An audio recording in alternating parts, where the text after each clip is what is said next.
British Isles has been bringing people together to listen, to share, and to shape a better future for everyone. Join the Community Assembly of the British Isles today and be together for a better future at www.cabritishisles.com. Wake up your mind, fill up your day. Oink, oink. Smart little bites that brighten your way. You're listening to Food for Thought Radio. Here at FFTradio.com. Club Moo, oink! No, order, sit and leave. This is the best political satire broadcast in the universe. Order! I say to the honourable gentleman. You are listening to Fockham Hall with Eric von Essex.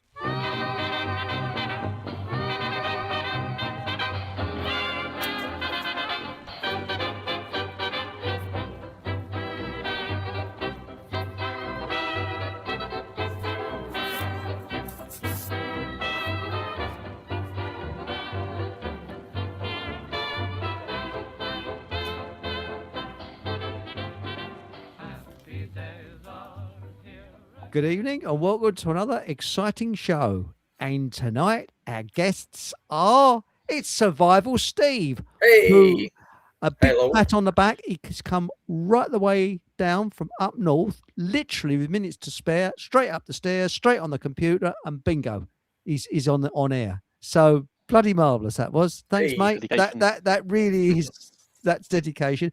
And of course, we've got Paul. Good evening, Paul. Good evening, Eric. Good evening, Or Steve. Anorak. Hello.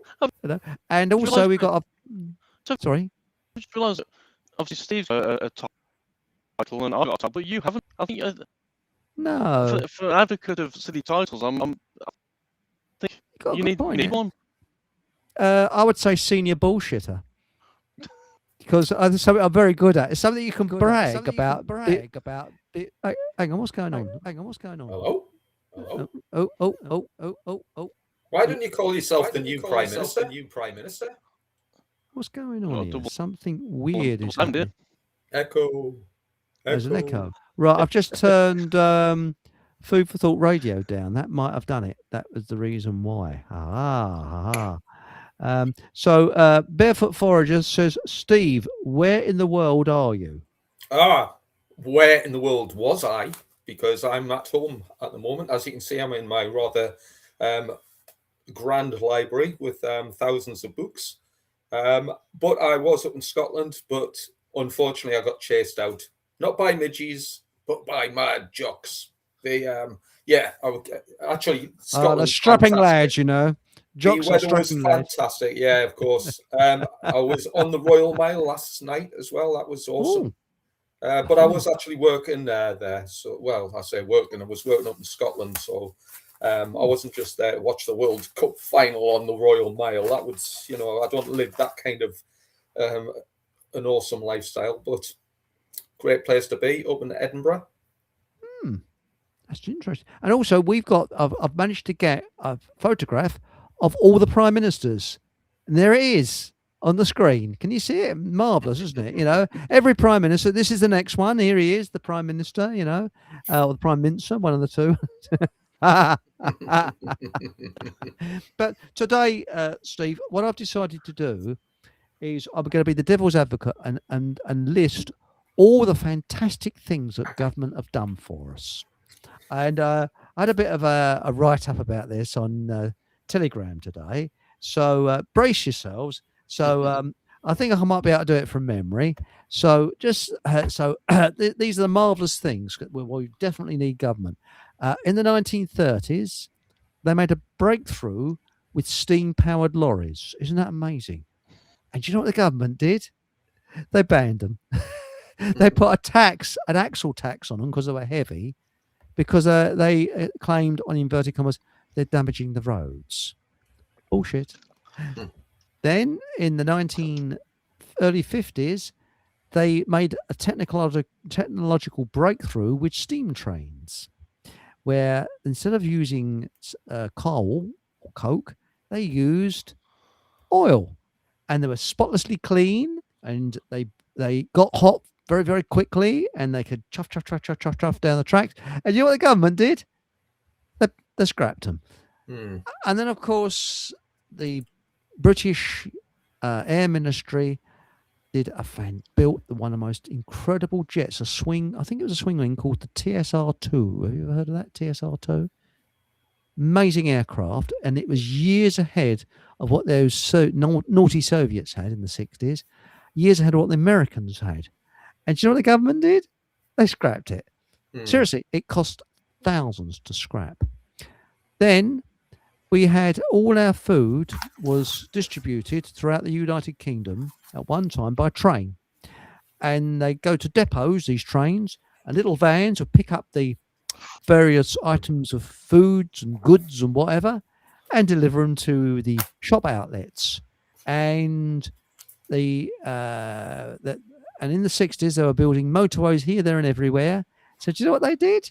They got beaching in to scrap most of the railways, so they put all the transport on the roads and clog our roads up with lorries. Why? Because there was a big lobby group for the lorry industry. Well, slap my thigh. And most of the M1 was made by Marple's Road Construction. And do you know who the MP was in Parliament, in government at that time? A chap called Marples. Slap my thigh. What a strange coincidence.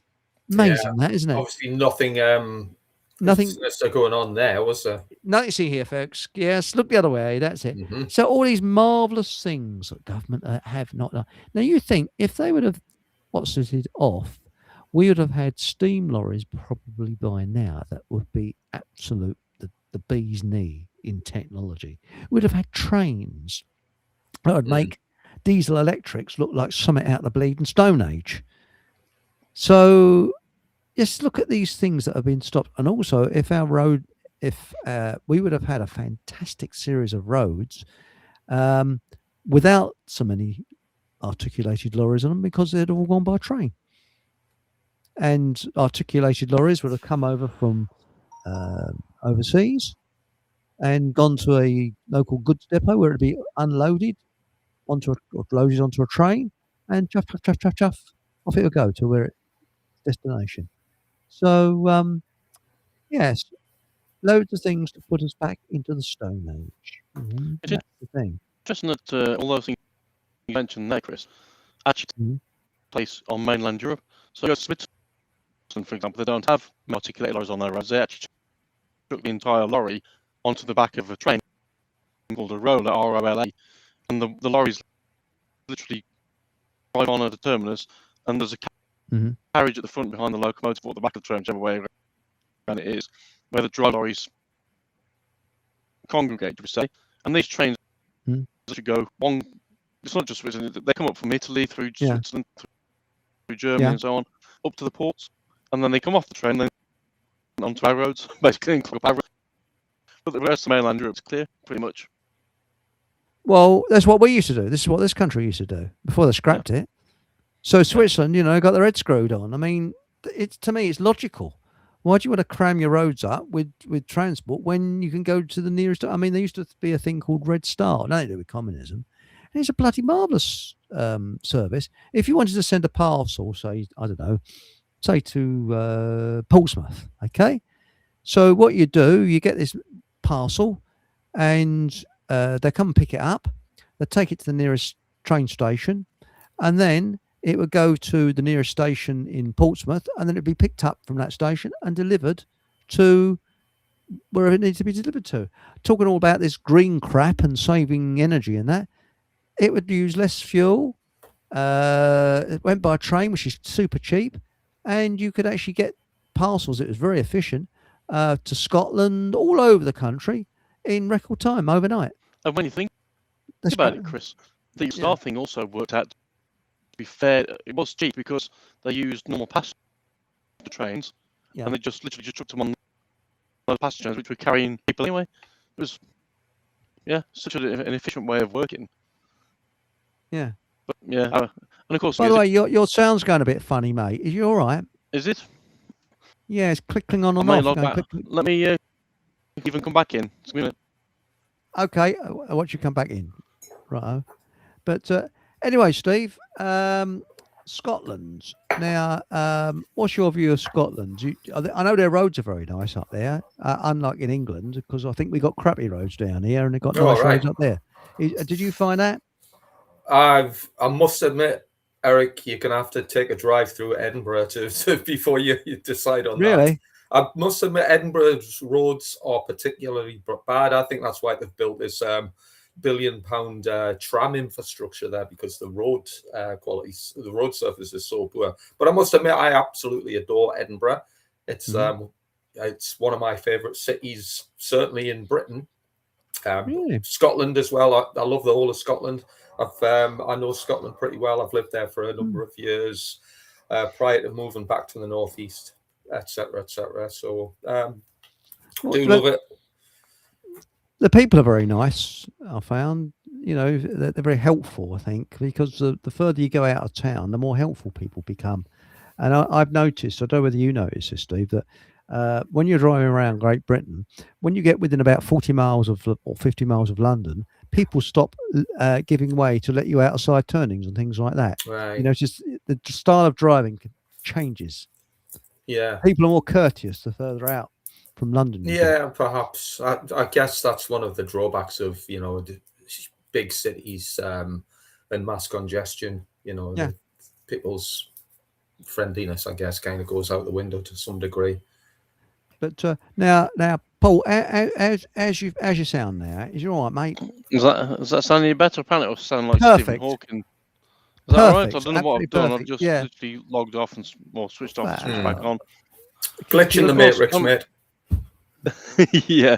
Well, what you were saying with regards to the transport bits, if we actually use trains like they're doing in mainland Europe, we wouldn't be paying half the amount of money we do out for things like food and goods, because you're only paying for one driver to haul 30 containers rather than 30 lorries and 30 lorry drivers and all tax and fuel and all the rest of it that goes into it. That's why things are so expensive here.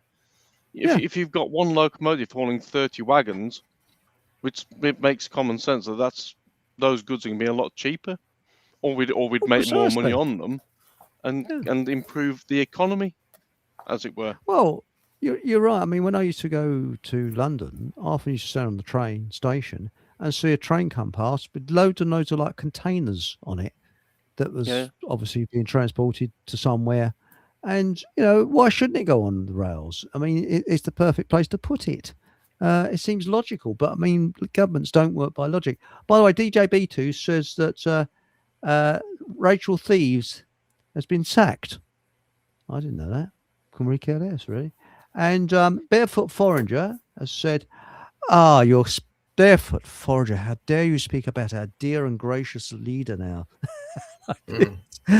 My personal mad prediction of our new Prime Minister getting bumped off at World Cup final did not come to pass. No, I don't think he's going to be there very long, though, somehow. But now, Barefoot Forager says, how's your garden, Eric? Are your veggies growing well in the heat? Are you constantly watering? Yes, I am watering. Yes, I'm having to improvise, but they don't like salty water. But sorry. No, my garden's beginning to look like the Gobi Desert. I'm watering as much as I can, but when you're on a water beach, you've got to be a bit careful. So I'm using your washing up water and things like that, But the thing is that when you look at government, when they propose things and do things, and that really we are dealing with a criminal element that very few people know anything about. And this is why I'm talking about perpetual immaturity, because people look at government as if they're a bunch of nice people that are doing the good for us. No, they're not. They're a bunch of criminals. And have you ever known a government politician to retire into dire poverty? Anybody? Unlikely. I know an MP that went down into dire poverty, but not a government minister. They're all very, very well, Oh, by the way, Barefoot 400, how's your garden? That's very interesting. I mean, how does your garden grow? I mean, I should think, is yours like the Gobi Desert, or now, Barefoot 400 has come back and says our roads in the Cotswolds have such big potholes that the birds use them as bird baths. Oh, we use them for human baths down here. Bowler Hat Farmer talked about reseating. Was it reseeing? I reckon will soon be a preserved wetlands with people not allowed. Yes. Now, who remembers Dolly Parton being reported dead a short time ago? Is she? Yeah, I think she has been. Yeah, right. Or whatever it was. Just going back onto the term of government and the wastage. I'm just going to briefly go back onto the railways a sec. Do you remember years ago we used to send mail by rail? And this is more wastage by the government, because I guess technically Royal Mail at the time was state owned, so it was government owned. They spent billions on about 6 rail mail terminals. So one at Willesden, one at Stafford, one at Warrington, and so on. And they did about 5 years, and then now they're all redundant. Basically, they're all sat there gathering dust. And mail now goes by road because it's apparently more efficient, even though it doesn't appear to be the case. So how do they? I guess ultimately that's theft of our tax, if that's the right word, or theft of our money to pay for stuff that they ultimately knew they weren't going to keep going in the first place. Yeah. We never get a refund though, do we? No. We never get any money back to say, actually, we shouldn't have done that. There we go. We'll sell it off and. Well, I agree waste with so you. much money. Oh, it's waste is the thing. I mean, I worked alongside the civil service, and they love waste. It's got to be wasteful. It's the way they work. They can't work efficiently. But now, Barefoot Ponder says, I've not forgotten or forgiven Vaxi Dolly. Yes, and shall we call out a few other people like Lenny Henry, like Michael Caine? Who's that bleeding? And by the way, I think Dolly Parton is still Elton John. I think Dolly Parton's still very much alive. Schwarzenegger, he was pro the clot shot. Yeah. Was he? Yes. Yeah. Oh, I remember him sitting in his Land Rover and getting up his arm. Yeah. In fact, I even wrote a presentation. It was called Vax Terminator 19, which was kind of focused upon not just his particular stance on the harmful medical product, but also some of the deeper and more esoteric roots of the Terminator franchise movies, which is all, it's all really interesting stuff. Oh yes, and by the way, I've got an apology to make, Steve. Last time you were on, I said, do you remember that tune that I did on AI? Do you remember that? Yeah. And I said, I'll put it on the next one. Yeah. Guess who forgot to put it on the next one? Oh, never mind.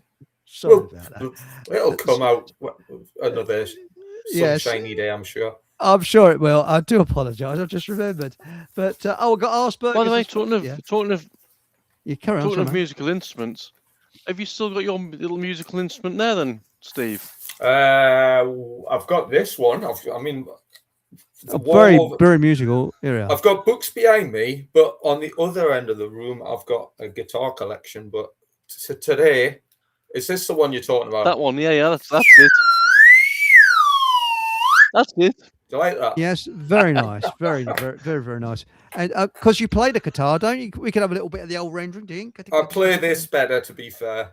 Nah. But really, can we think? I'd like people in chat to put any good things that government have done. Can you think of anything? I can't. I literally can't think of anything good that they've done.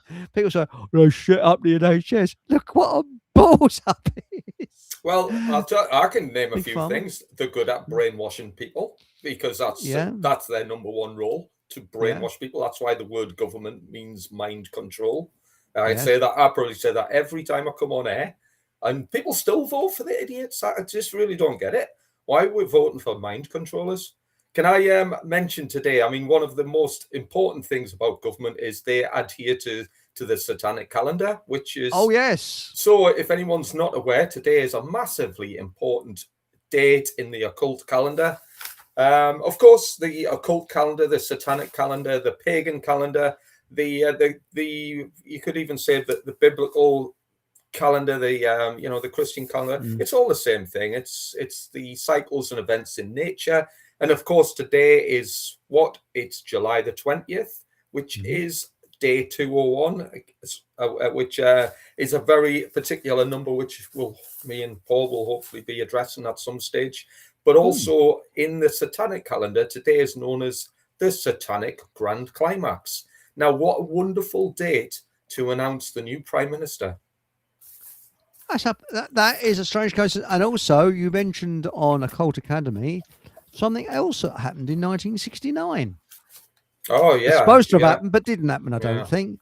Where people still believe that cake and horse party, but when two Freemasons walked on the moon, the other one was still flying around the north. I mean, hats off to them for performing such an incredible feat of techno wizardry.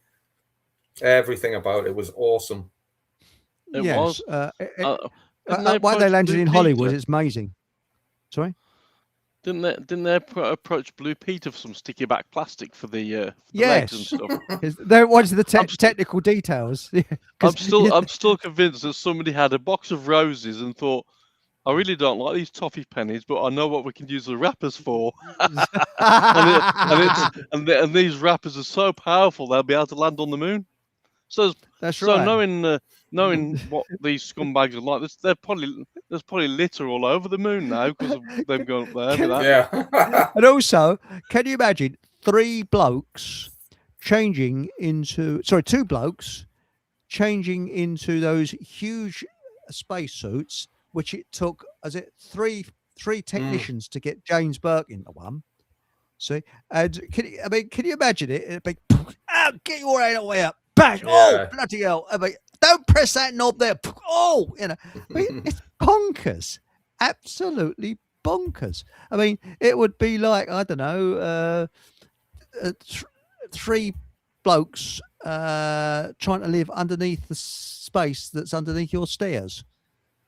I mean, it's And oh, by the way, Alice Gould just said, this is what the government did. They took my milk off me, so I didn't become lactose intolerant. Yeah, that was back to the milk scrath. Come on, let's vote them in for another 4 years because of that.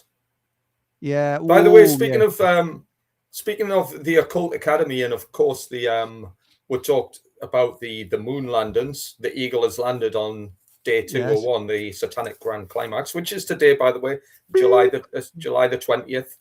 A very important day. Yeah, why did I put the beep in? Do you remember the beep? Beep. Okay, Houston. Beep. Was it they swore? Okay, Houston. Oh, beep. And why was it Houston? Was it Houston Station or something like that? Where they announced the departure of a train? And do you remember they made the telephone call and President Nixon from the moon, and excuse me, they should have had the operator come on. Excuse me, that'll be another 20 cents. Hang on, you got any change? Well, the one I've always questioned is how did they get the pictures on the front pages of the tabloids on the same day they arrived?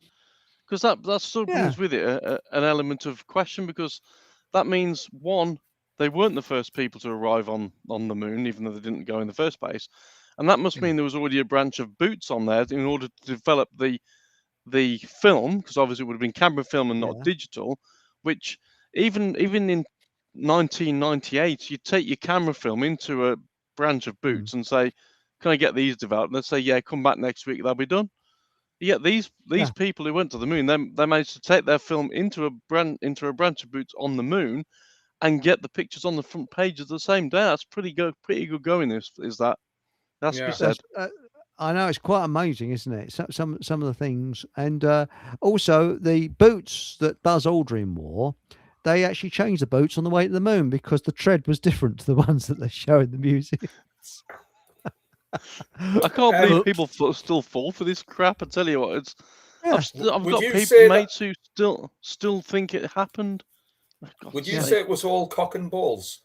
Because the reason I say that, and again, excuse the kind of description there, but the reason I say cock and balls, because if anyone just takes a random Google search to look for the mission flight plan for Apollo 11, that's what you'll be presented with. I swear to God. And I mean, I have put this picture up on the Occult Academy. I'll probably do it again today, and I'll write a little piece to go along with it, simply because on July the 20th, obviously we know in 1969, this was when three Freemasons went into space and landed on the moon, and it was flawless. Everything went to plan, and all of these things, such as a live video or live telephone feed with the President of the United States on TV, it was absolutely fantastic. It was the best ritual psychodrama probably ever in the 60s. There's been a few since then again. But it's better than Star Trek, wasn't it, for science fiction? But if we look at Apollo 11, and again, if there's no adepts of space alchemy or esotericism, well, it was a Freemasonic psychodrama ritual dedicated to Osiris. And if anyone's unfamiliar with the story of his missing phallus, obviously you've got to delve into a bit of ancient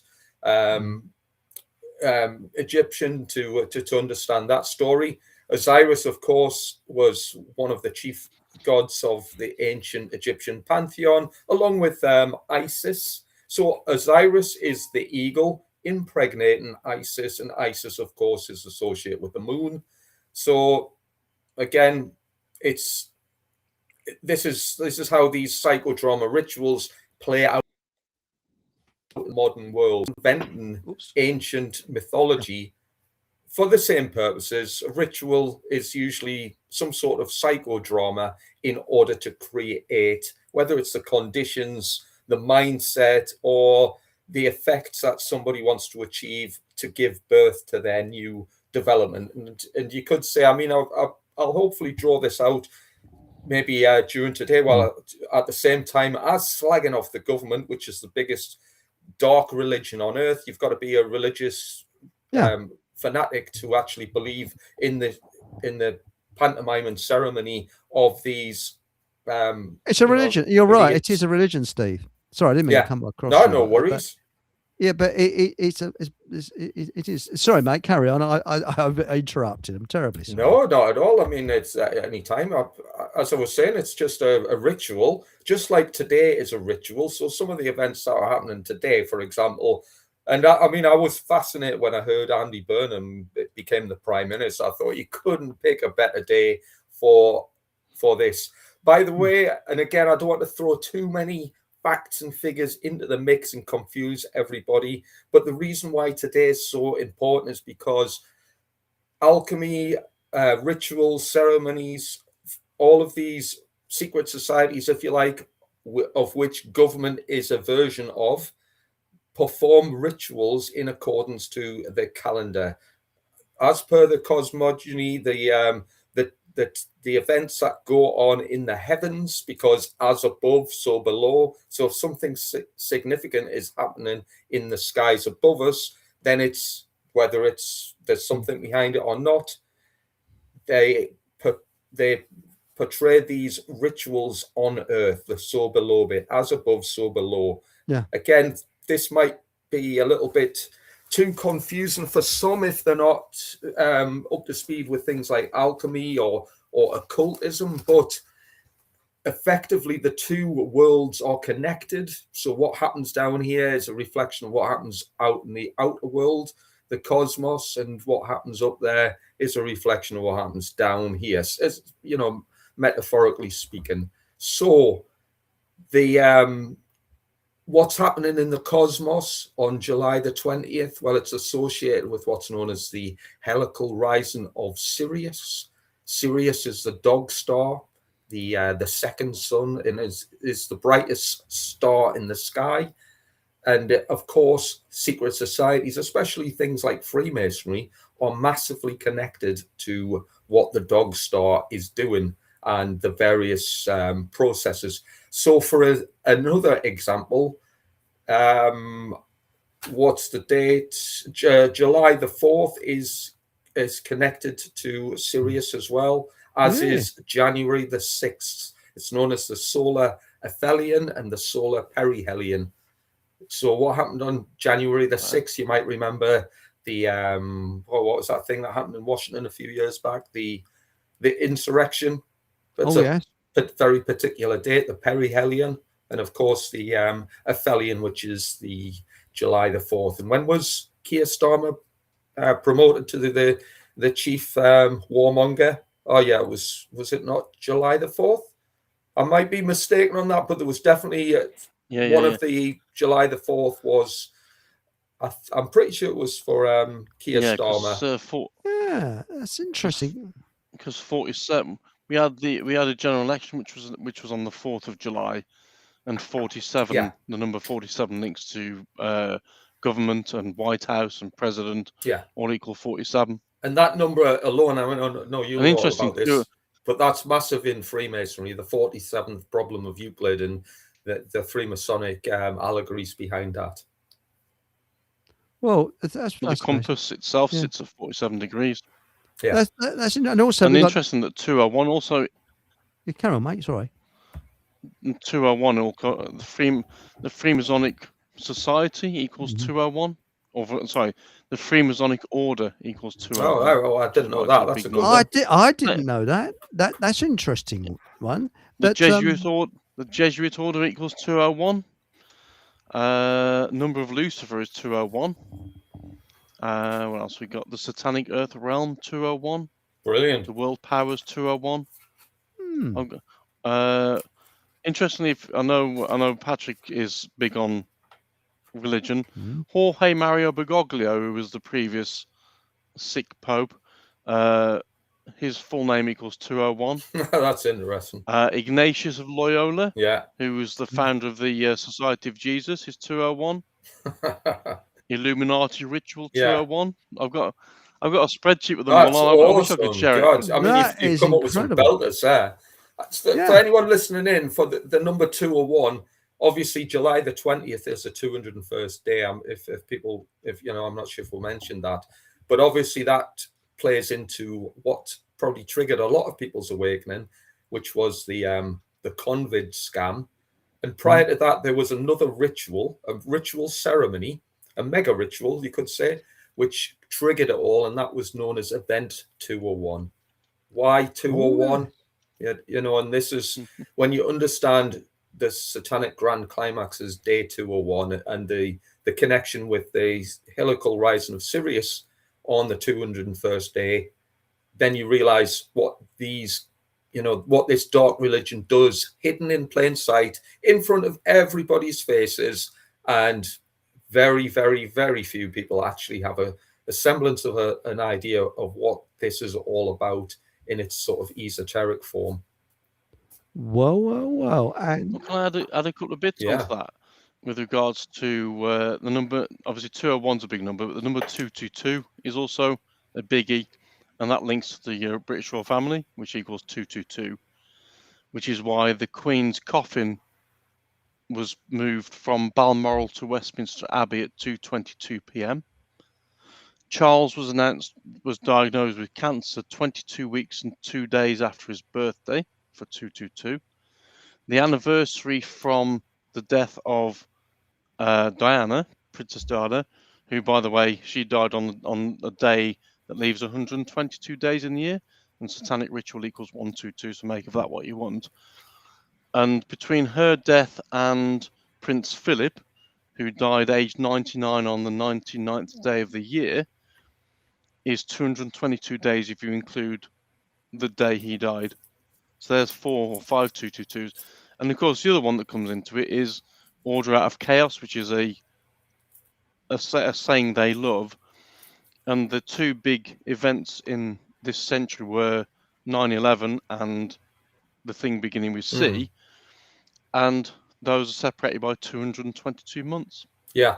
Not bad. I mean, going on to that word alone, that order out of chaos, I think a lot of people kind of, again, I'm kind of generalizing with the truth movement here, the truth community, probably have a good idea that that is a sort of saying of the Freemasonic societies, particularly Freemasonry, order out of chaos. But they probably just pay lip service to it to some degree because it actually has got massive esoteric principles behind it. Effectively, if we understand the nature of reality, in the real nature of reality, not the bullshit version given by science and the fake stream media and the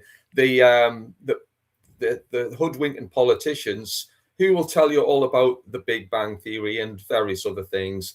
In other words, what they try to do, what all of these domains try to do, is take away our understanding of its true spiritual context, things such as natural law, the real governing dynamics of creation.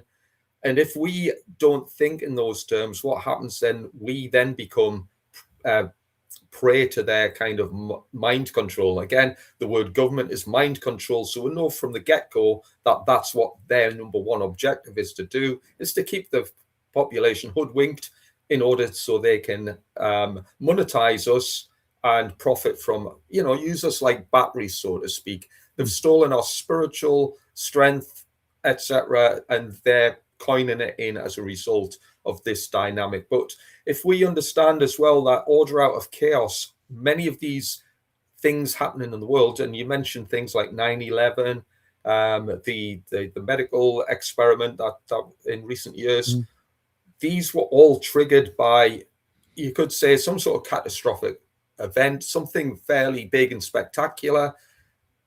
Why? Because the organizing principle of the universe gears its way like this, cause and effect. So if there's a cause, which of course some of these rituals are designed to kickstart, then there will be an effect.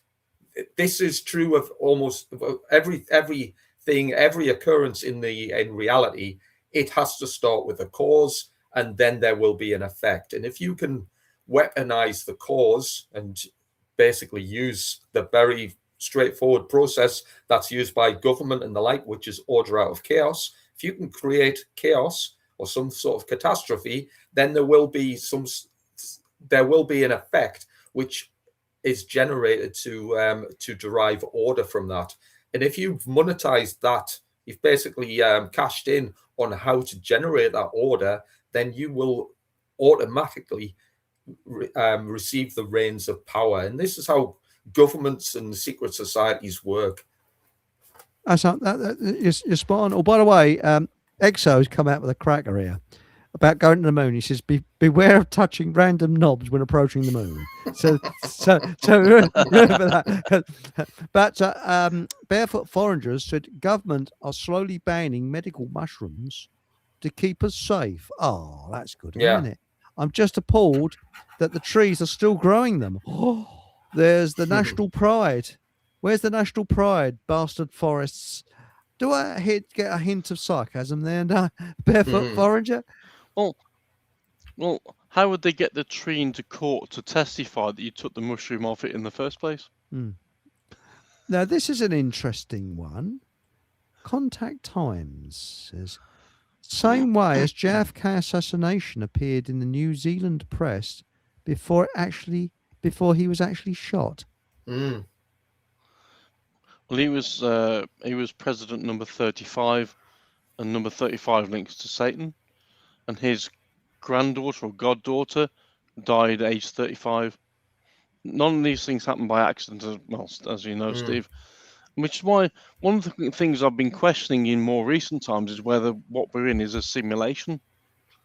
Especially with regards to the numbers and rail accidents. I know I've gone about trains a lot, but certain locomotives appear in certain accidents, and there's no way that they could be planned. So I've mentioned before about the number 322 links to Skull and Bones, and the first class 40 smashed up was D322, and that was 232 days. Sorry, 2 months, 3 weeks, 2 days before the World Cup final. There was loads of 232s that linked to that train crash with that locomotive on it, and we know that links to Skull and Bones. Now, the chance of that loco being there at that specific point is very remote because there's 200 of them unless it's a simulation.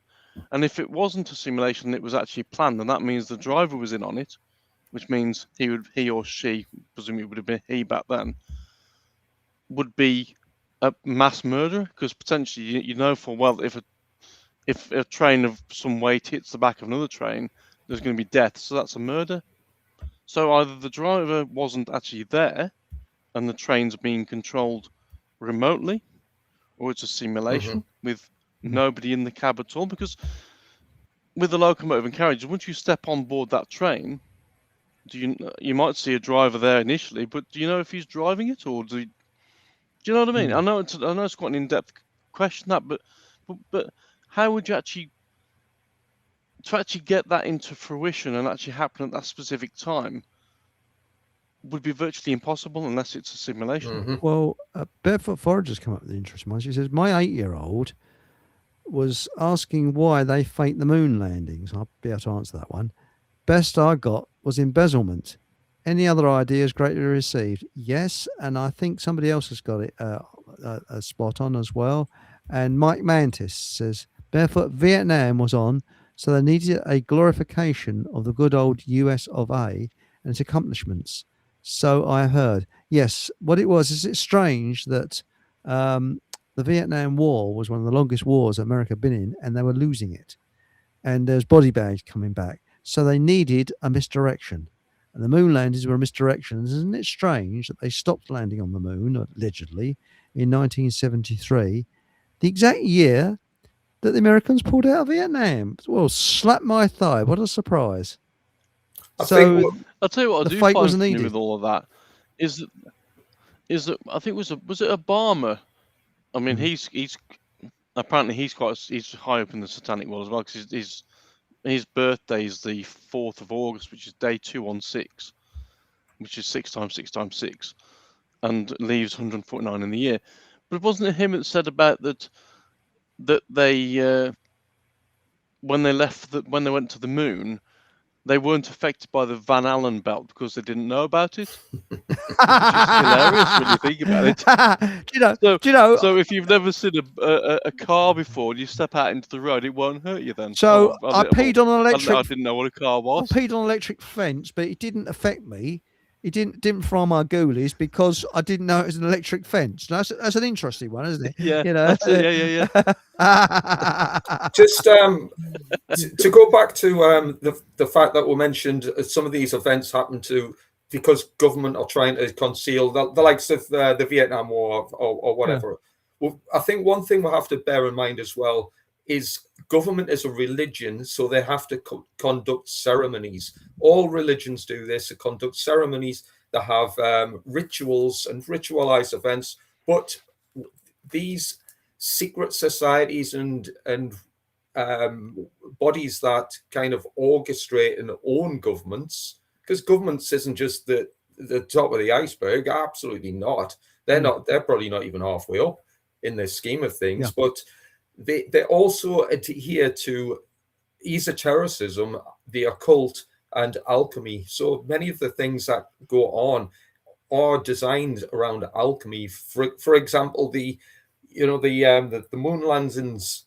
Well, it wasn't just a simple science trip, a scientific trip where there was many other things to bear in mind. And just like Paul says, perhaps we're in a simulation, because how else can you consider some of the ancient rituals? Again, it's hard to discuss this without putting more meat on the bones and understanding the rituals.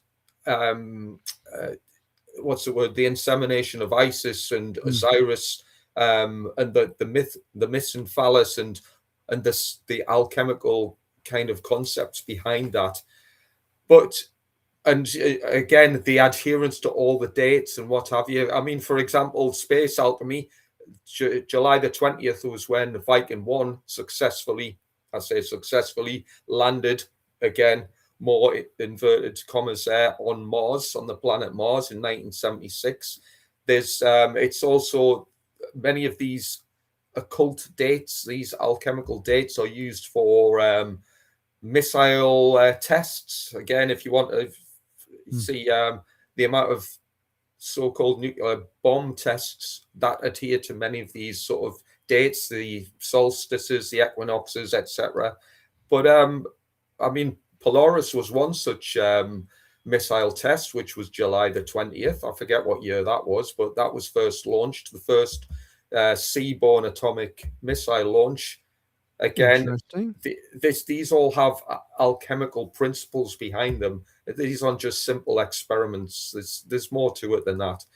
Then you could even go deeper still if you look at a certain terror attack which happened on July the 20th in 1982, which was the Eye of Ra, the IRA, which was in Hyde Park.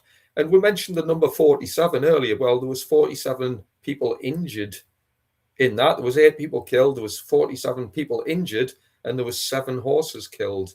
Now, some of these numbers, sevens, and again, for anyone who's brand new to occultism, numerology, esotericism, alchemy, it means nothing. But when you get deeper into understanding the numbers, the concepts, the symbols, the dates, and then you realize that all of these things seem to happen and coincide at the same time, you've got to realize that there's more to it than meets the eye.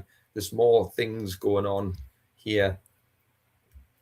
That's interesting because apparently one of the questions. One of the questions I'm sorry. No, please carry on. Sorry, no, go on, Chris. Sorry. I was going to say it's Belgium National Day. I was going to say as well. And it's Battle of the Pyramid. It's Belgium National Day today, apparently. Is it? And and the Battle of the Pyramids in 1798 with Napoleon Bonaparte. All right, interesting. Defeated the Mamluk army in Egypt, famous for his icon, pre-battle command to his troops, because allegedly Napoleon was a Freemason. So I had. Oh, I would almost guarantee that was the case. Because there's a picture of him with his hand in his jacket. Either he was a sooty enthusiast, or he was why did he walk around with his hand? The hidden hand, and also Stalin walked around with the hidden hand as well. Yeah, loads of them did. And this is why I think they're all in on it, and this is why I think wars they're all in on it. Yeah, I mean, you look at the First World War. That was like a well-planned genocide. I mean, I don't know if you've ever been to France, but there's fields and fields and fields of crosses of poor kids, and they were kids, most of them, just blown up. And when you look at the amount of suffering afterwards that you go into, and I think the Second World War was planned, but it didn't work out as they planned it. They didn't plan it with Germany, I don't think. I think they planned it with the United Kingdom because America had very advanced planning on how they were going to invade Britain, because they realized that Britain was a thorn in their side. So that's how they managed to get the troops over here so quickly during World War II, because the plans were already there. Yeah. So that's something that, it's not a conspiracy. You can look it up. It's actually been released. All the documents are available to look this up. But apparently, Stephen Truthseeker says there was a planet in our solar system called the second sun, called Lucifer, until it was blown up. Yeah. Well, apparently, the name of the Vatican's telescope was called Lucifer. That's right. Yeah, still is, I believe, in Arizona. And what I was going to quickly say early on was, do a lot of these events take place? Do people actually get killed in a lot of these events, or do they not? And no, they definitely do. My question is basically around, because my question, does anybody actually know anybody who's ever been injured in a rail crash? Does anybody know anybody? Just out of interest. I mean, no. Like Clapham Junction, there was 3 trains involved in that of 12 coaches on each thereabouts. That would have been quite a few thousand people. But does anybody ever speak to anybody and say, actually, I remember that crash, I was in that? Well, interestingly enough, or do they just... I put this was. Do you remember there was something happened? I forget where it was. There was a train driver killed and 33 people injured in a recent train accident somewhere in the UK. Oh, Bedford. Yeah, but yeah, it was interesting the fact there was 33 alleged injuries from that. And, too bad for the people who are hurt and killed in these events.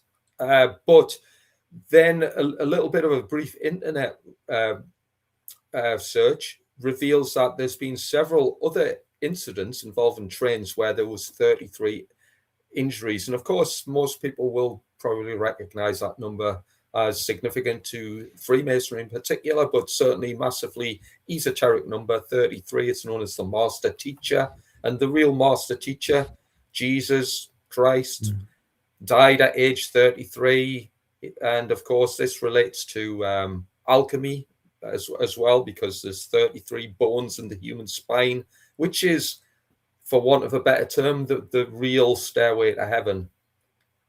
Incidentally, the word heaven, H-E-A, and head, H-E-A, has got a very interesting word structure. And again, as part of alchemy, or certainly esoteric themes, this is known as green language. When you hear, if you've ever heard the term green language, it shows how language and the structure of language, etymology, for example, is kind of coordinated. And again, it runs into this matrix that we live in, and how everything is connected. And you see the nature of language even is connected.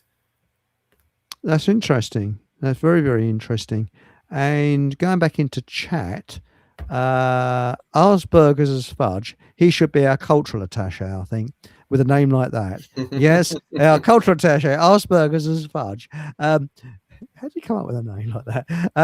That might be the real name, Name, please, Arsburgers as fudge. Do we think there will be some form of alien disclosure this year? No, because every bloody year since I was a teenager, they said the government is going to have a disclosure about aliens. No, they won't. One of the FBI released a document on March the 22nd where they claimed 3 alien beings, each of them 3 foot tall, were found in Roswell, New Mexico. Now, if we just look at that date alone, March the 22nd, and again, I'm sure everybody on this chat knows that it's a satanic season of sacrifice. And what's the relevance of that? Well, it was the same date that they announced the COVID lockdown scam and many, many other things. I mean, just look at Westminster Bridge, the Belgian bomb, and the Iraq War shock and awe campaign, blah, blah, blah. You can go on forever with that. Why? Because government adheres to the occult calendar, because they are dark occultists. So obviously they've got to do things in coordination with how the cosmos operates. Again, Sirius, if you understand the connection with Sirius, you understand the solar cycles, the lunar cycles. These groups, these secret societies, these alchemists use it, abuse it, understand it. But what they do rely upon is for us lunatics not to have a clue. I mean, going back to the 3 aliens which were 3 foot tall, what number is that? It's 33, hidden in plain sight. But I mean, if you go on today's date, of course, July the 20th, which is the satanic grand climax, that was the date that O.J. Simpson was granted parole and released from prison from his 33-year sentence. Funny that, isn't it? And it didn't happen today, but we talked about the moon landings earlier. Buzz Aldrin, who was a 33rd degree Freemason, or he's certainly high up in the Freemasonic order, he was awarded $33 as recompense, for whatever reason, recompense for his trip to the moon by the US government. That's good. $33. $33. Yeah. And was that the taxi fare? God knows what. Yeah, it probably was. Go to the studios, but start the meter now. Maybe it was for yardage on the moon. Start the meter. I mean, that's well documented. This isn't conspiracy bunk. This is, anyone can find this out. But you've got to ask yourself, why do they use these numbers? Well, I could tag a couple of trains on that as well. I mentioned the Clapham Junction disaster, and the first unit involved in that was fleet number 423033. Right. And then we had the grey rig disaster where a Pendolino derailed between Penrith and Carlisle. Okay. And that was 390.033, unsurprisingly. Right. Okay. That's interesting. But also, you know, these aliens, could it have been the Crankies doing a tour of the United States? Because, hey, gee, that's a very, now that's what you call a very strange marriage, isn't it? It certainly is. Do you know, on a similar theme, we talked about the FBI releasing documents about, 3 aliens 3 foot tall. Yeah. The Central Intelligence Agency, the clowns in action, the CIA, they released documents under the Freedom of Information Act on July the 20th in I think it was in the 70s. And it revealed on this particular date that it had engaged in mind control experiments. Well, they did in Vietnam, and what they did, they had tape recordings that they made, because the North Vietnamese, they got in their religion, they believe in spirits and things like that. And I've actually heard it, and it scared the living daylights out of them, apparently. Sort of, ooh, it sounds across the jungle, But there was apparently 2 things that happened in Vietnam, and I'm hoping to get a Vietnam vet on this show soon. And he was a grunt, as they call it. He was really at the front end. And rock apes, now, yes, they call them rock apes, but there was lots of sightings of Bigfoot on both sides. What, in Vietnam? In Vietnam, yeah. Oh, wow, that's these cool. strange hairy men that came out of the jungle. And there's something else that was put on that was a mystery at the time.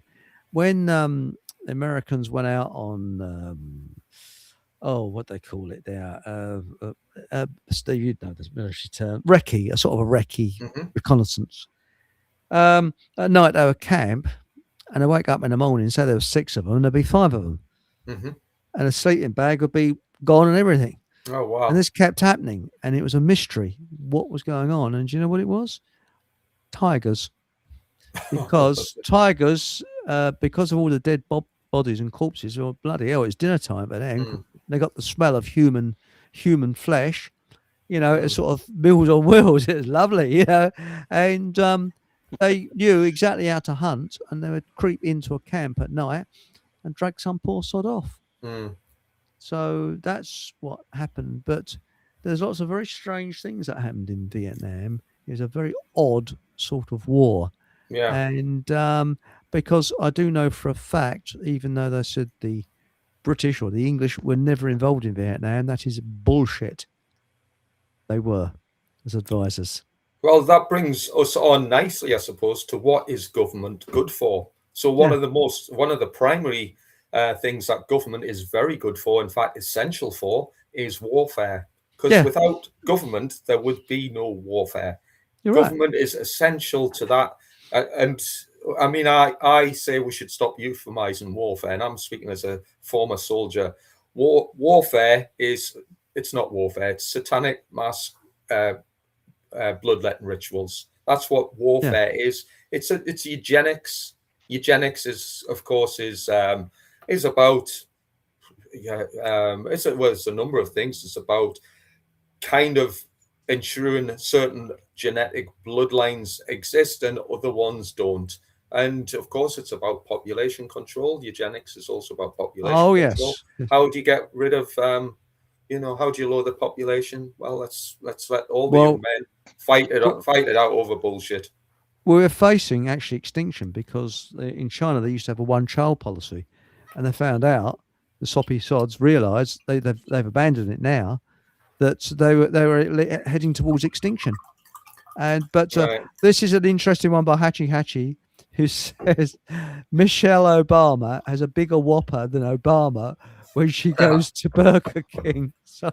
Brilliant. Hey, speaking of big whoppers, obviously we mentioned July the 20th, the moon rituals. It was the insemination of Osiris, the eagle, with Isis, the moon goddess. Of course, it's also about the missing phallus of Osiris. Again, please check that up. If anyone's unfamiliar with it, please check it up. But that's why you'll see the number 14 written on.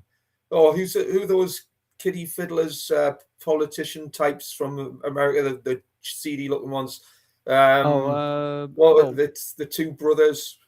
I forget the names of them. I'm sure it'll come back to me. But one of them goes around with the number 14 written on his hand because it's the lost phallus of Osiris. Oh, hang on. You're talking about two English blokes. One of them went over and started a charity. What's his name? I'm trying to think of their names. They are very seedy. Bernardo's. No. They were implicated with the Madeleine McCann case. Oh, hang on.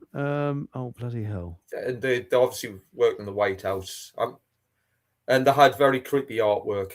I'm trying to think of the names. I'm sure somebody I can't think of their name. Remember. Oh, the Podestas. Podestas, thanks, mate. Yeah. Yeah.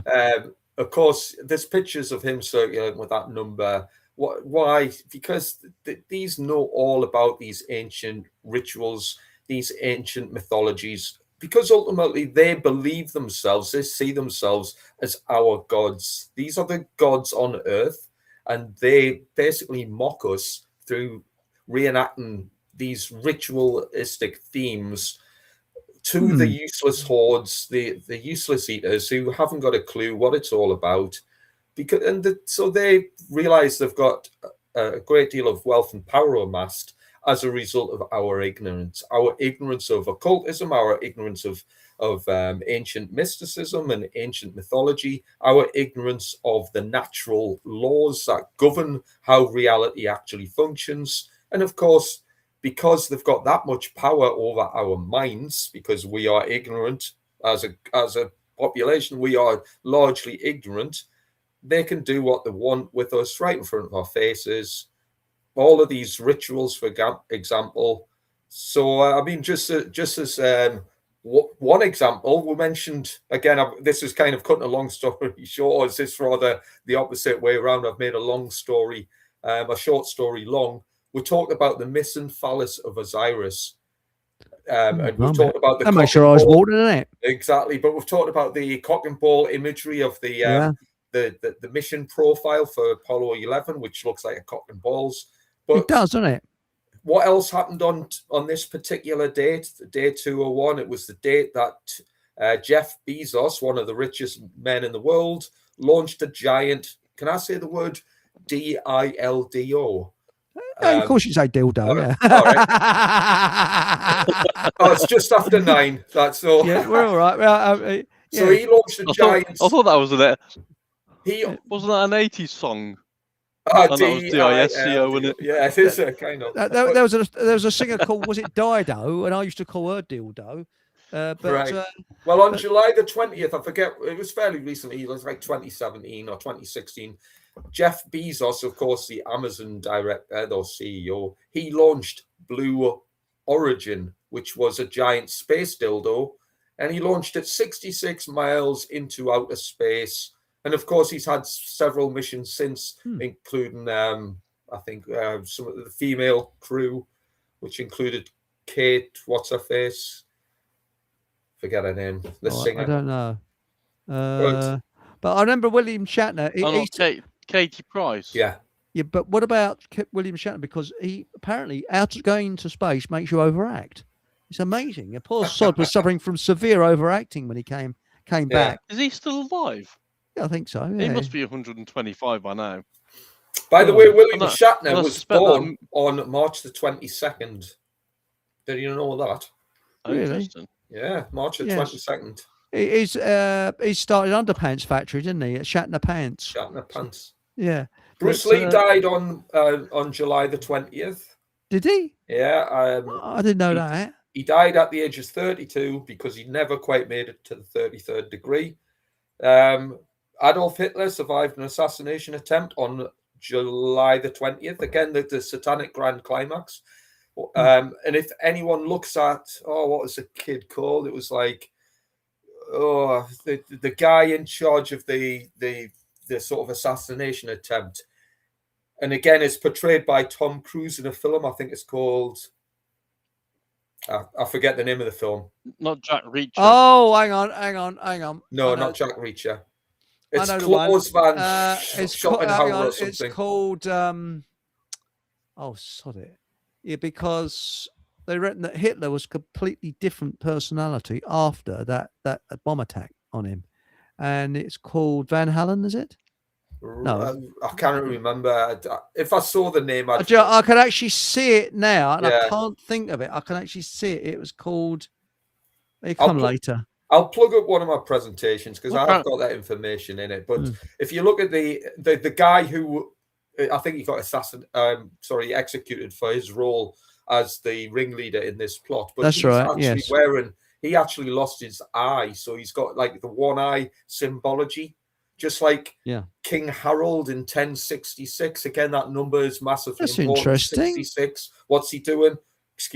This doesn't mean I'm in the club, by the way, but what's he doing? King Harold, he's shot in the eye. Why? Because this one eye symbology goes, it goes back for generations. It's all part of the ancient mythology. That's in so many films as well. Valkyrie. That's the name of the film. Sorry. The amount of films where you see the one eye symbolism, where they just put it in shade and things like that. Yeah. It's do you reckon that could be something a symbolism with Harold? Because I thought it's just because people said, "Oh, you got an arrow in your eye." I said, "Nah, it's bloody eyelash. Carry on, carry on fighting, fellas. Don't worry, it's just a small flesh wound." Yeah, sorry, Steve. Are you pretty knowledgeable on etymology? Because that's one thing I've been trying to learn. I've been trying to learn a bit more about what words really mean. I know some, but not all by any means. All right. I mean, I'm probably not the world's greatest expert on etymology, but I mean, if we just look at one thing as part of etymology, the word government, for example, from gubernare mentis means mind control. And one thing I often say as well is, I've said it on this show many times, parliament derives from the French terms parler and mentir, which means to speak and lies.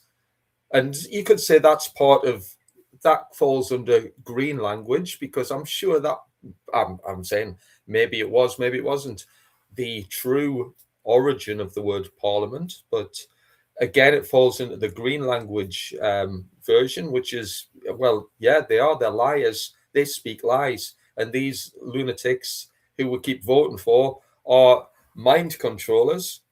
Essentially, what they mind control the population to do is to erode their rights by failing to understand, remember, or appreciate their God-given rights.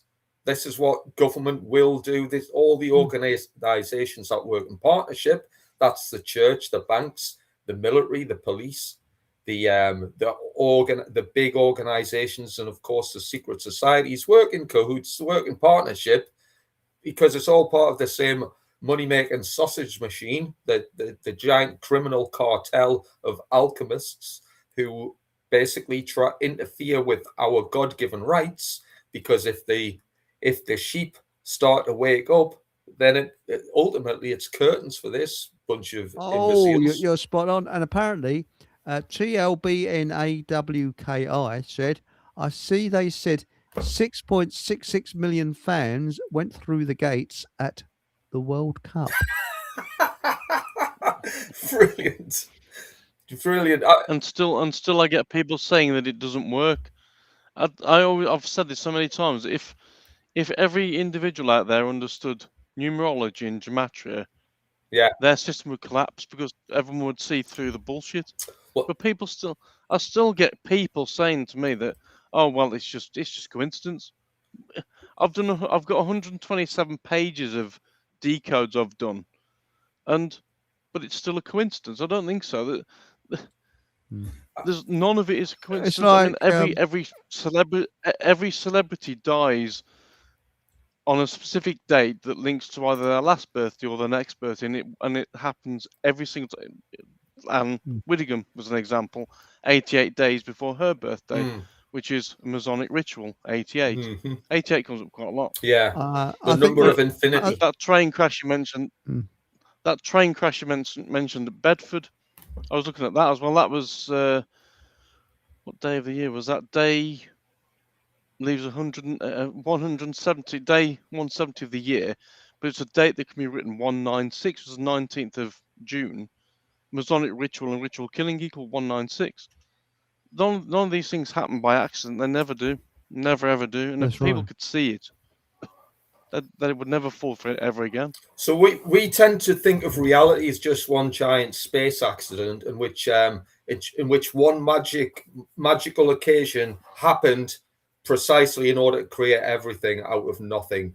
And of course, they call this the Big Bang, which I find interesting in itself. And going back to things like numerology, which is an occult study, an aspect of occultism that if more people knew, just like you said, the world would probably be a different place because there would be less sheep, making decisions and more people with real clout and intelligence who can see behind the curtain of the pantomime. But the word Big Bang, for example, well, that begins with the letter B, BB, the two letter B's. Well, B is the second letter, so we've got number 22, which is massively important in the esoteric terms. Of course, that's known as the master builder. And who's the master builder? Nimrod, the god king of Babylon, who built the Tower of Babel, and known for his dark deeds. They, of course, number 22. Where do we see that as well? We saw that yesterday, and I find it interesting that the climax of the World Cup happened to coincide with the helical rising of Sirius. Of course, that's a massive ritual in itself. Sports rituals, 22 players on a football pitch. You may know, just like you've got 22 when you add up all the players in a baseball team, along with the linesmen and umpires. 22. Why? Because you just have to look at the aerial bird's eye view of a baseball pitch to realise that Freemasons kind of drafted that one up. And again, 22. Yes. Why? Because just look at the blue and yellow podium that the World Cup finalists walked upon to be greeted by Captain Trumpy Pants. It was good to see, by the way, the Argentinians just kind of chinned them off. Brilliant. Well done to Argentina for chinning off Trump at the just didn't really. Again, I'm not sure if that was deliberately or what, but they didn't seem to show much interest. Yeah, because he's a fat piece of turd. He's just a warmongering idiot. He wants to defeat South America, and he's done a nice job of Venezuela, for example. He's an imbecile, a lunatic, an unhinged lunatic who, people need to stop worshipping the altar of government. These idiots are just part of a death cult. Oh, they are. But see, the thing is that when you look at war and things like that, a war doesn't end on a certain date. For example, officially, World War II ended in May 1945. Oh, correction, August 1945, because it went on to VJ Day. So in 1945, say, that was the year it officially ended. But when you look at the amount of people affected by that war, the injured, mentally and physically, that goes on for several generations, and people don't realize that. I mean, I look at these children in Gaza now, and my heart goes out to them, because those children are going to be altered for the rest of their lives. They may not look physically injured, but they will be mentally injured with what they've seen. And that is the thing. When innocent civilians get involved in any war or anything like that. But Exo says, who cares what the planetary government types suggest about UFO disclosure? They've lied since 1947. I agree with you. Yes, they certainly have. Well, I was going to add on to that. When you were saying about the Venezuelan president, he was kidnapped 41 days after his birthday. I think it was a he. And 41 links to Skull and Bones. The same as Colin McRae died 41 after his birthday in a helicopter, which is 666. Really? Kobe age 41 in a helicopter crash. The amount of celebrities who die in helicopters, and helicopter equals 666. Yeah, and to think that when that's interesting. New York also equals 666. Yeah. And how many films do we have that feature either New York or a helicopter or both? There's something about helicopters I don't like. Vaccination is 666. But some Vaccination 666. Isn't that interesting? But when you look at Internet helicopters, 666. And sorry, I didn't mean to talk over you Internet. there, but it's 666. But the Jolly Man says the Mayans used the same cuneiform 400 character alphabet as the Babylonians. They both used 60 base decimal math stroke not negative fractional maths. Wow. Just shows you, going what Paul said before. Paul, you mentioned something that links to skull and bones. But I'll tell you another thing that links to skull and bones. And again, I'm kind of gearing this towards today in particular, the Satanic Grand Climax, day 201, as in event 201. So the skull and bones, if anyone watches the old Batman series, episode number 33, that 33 degrees of Freemasonry, it goes on to say that Batman, I believe it was his grandfather, again, this was somebody speaking about Batman's grandfather on show 33, was a founder or a senior member or something along those lines of the Skull and Bones. Now, it's interesting as well because that particular episode was known as Fine Finny Beans, FFF, and F is the 6th letter of the alphabet. And there you have episode 33 related to Skull and Bones and related to 666. But before we mention Batman, of course, it's the Dark Knight Rising. And again, I've actually done a presentation about the allegories and metaphors relating to Batman, the Dark Knight. The Dark Knight, of course, and his interest with bats is sort of, it was founded through, or he came into being through falling into a pit below ground and was attacked by bats, etc. Again, there's loads of allegory behind there, hidden allegory, but what happened on July the 20th, this particular day, this anniversary of an event, and I think it was maybe 2012, I might be mistaken, but this was in Texas. It was in Aurora, Texas, was the Dark Knight Rises cinema massacre, where several people were killed on this particular date while they were watching that particular Batman movie. That's interesting. And do you know, on the same subject, what is the beginning of this well-known rhyme? Cock Robin. No. Gee, what's this up my arse, Batman? Well, sorry. Just on the subject of Batman, is it? There was obviously some. I'm trying to work out the importance of Nottingham in that respect, because you've got a part of Nottingham called Gotham City or Gotham, which is linked to Batman. The Hood is, you've got Robin and Hood, and obviously you have Batman and Robin. Yeah. And I'm sure another name for Batman is the Hood, which all links to Nottingham. And Nottingham seems to be very significant in their world. I don't know why, but it certainly seems to be an important place. Robin Hood was, wasn't it? Robin Hood.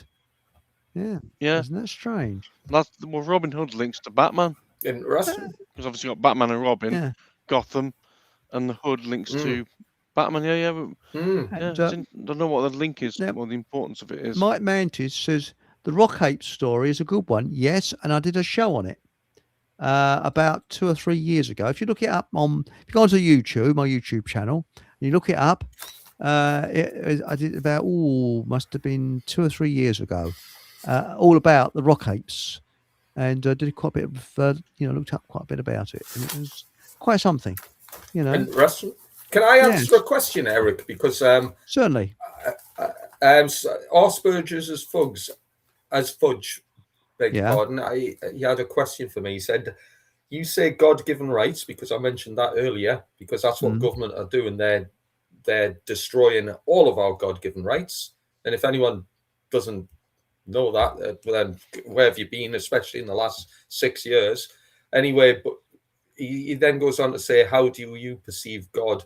Well, me personally, I think I just perceive God as being everything, the entire cosmos and everything in it. I mean, I kind of postulate that we live inside the mind of God, which is almost why we see and perceive things almost. We are part of him. I think. Yeah, we're all part of him. Exactly. So it's like it's you, it's I, it's the trees, it's everything else. It's the whole of outer space. It's the whole experience. You know, I kind of see that would be my take if you wanted a nutshell answer. If not, if you wanted the long version, I would recommend you to the new book that Nathan and I are writing. I'm not sure what it's called yet, but I do go into that a little bit more in depth in that. But I also understand it through, I also mention this as well, natural law, and I've mentioned this many times, but I don't think this was very well understood by many people in the truth movement yet, because basically our God-given rights are fundamental to what natural law is. We have been geared to believe in a religious death cult, and that's what I'm going to call it, a death cult, because this cult is everything. If we understand how cults operate, the government is exactly the same as a cult. Again, and it's a death cult. Why? Because if you don't follow the direction of the cult, you could end up getting killed by it. And not only that, they're obviously warmonger and eugenicists, so they want people dead as part of their annual token bloodletting sacrifices. But in relation to that, natural law is what we need to kind of figure out in more depth. Because I agree with you. If we want to understand how reality is formulated, well, essentially natural law is part of how reality works. Natural law is, well, just to finish off what natural law is, in case anyone's thinking, what the hell's this imbecile bleating on about? Natural law is the governing consequences or the dynamics of creation which deliver the consequences of our collective behaviors. And it comes with a caveat, because you could say moral behaviors formulate conditions which enable freedom, but immoral behaviors formulate conditions of chaos, as in order out of chaos, which formulate less freedom or enslavement. And what we are facing in the world is the dire consequences of falling out of alignment with natural law, because we are becoming, as a nation, as a citizen, as a population, more and more enslaved. Well, we are. And I think what it is, it's people seek a father or mother figure, and they can't get used to being without their parents. And they look on the government as their sort of parents to make decisions for them, instead of standing on their own 2 feet. And, and I think also the amount of lies we've been told. Now, Barefoot Foreigners coming up with another one. She's talking about Guy Anderson, who's on Food for Thought Radio. And now she said that he says that they faked 800 years of history. How hard would that be? He reckons Vikings, Inquisition, Henry Val VIII, witch hunts, English Civil War were all fake. Well, the thing is, if you look up, there's a Russian mathematician. I can't think of his name for the life of me. Somebody in chat will find it. And he believes that we got all the dates wrong, and the ancient Egyptians weren't thousands of years ago. They were several hundred years ago. And there's certain things, I mean, when you look at it, going on to the ancient Egyptians, I just wondered what yourself, Steve, and Paul think of this idea that these people in high places think they are the reincarnation of the Egyptian pharaohs. And there is a theory that they believe that they are, and there is a belief that the pharaohs never really went away. They just reinvented themselves. It's a bit like communism. Communism doesn't go away, it just reinvents itself. Well, didn't Obama quote, he was looking at a tomb of Akhenaten? I might have mispronounced that. And he said to some journalists at the time, he said that looks a lot like me. Which makes you wonder if there's a bit of a hint. Oh, yes, I've actually seen a picture of that on the internet, so there is a likeness for sure. Because also ISIS, if anyone drinks at Starbucks, ISIS is the logo for Starbucks. Yeah. Which So, isn't... for the benefit of people listening in, and I'm sure most of your audience, Eric, are already very wise on this, but the occult symbology that many people seem to reject or seem to think it's irrelevant, it's everywhere. The world around you is built upon it. It affects almost everything, and there's more and more of it is surfacing as these people are generating more power for themselves, such as why they can perform rituals such as making the new pharaoh of the river Isis, on top of the river Isis, which is what the Thames is, the river Isis. This is where you could even say number 10. Why is it called number 10? It's Arten, Arken. Why is number 10 also got the 7 the hemisphere above on the light above or the window light on above number 10 features 7 sort of teardrops, if you like. Why? Because it's massively connected to the symbology of number 7. Again, number 10, the black door, the black cube. There's loads of symbology you can pick out. Downing Street, yes. Yeah. But contact time. So today, in today's world, they'd be called the pharaohs. Right, yeah.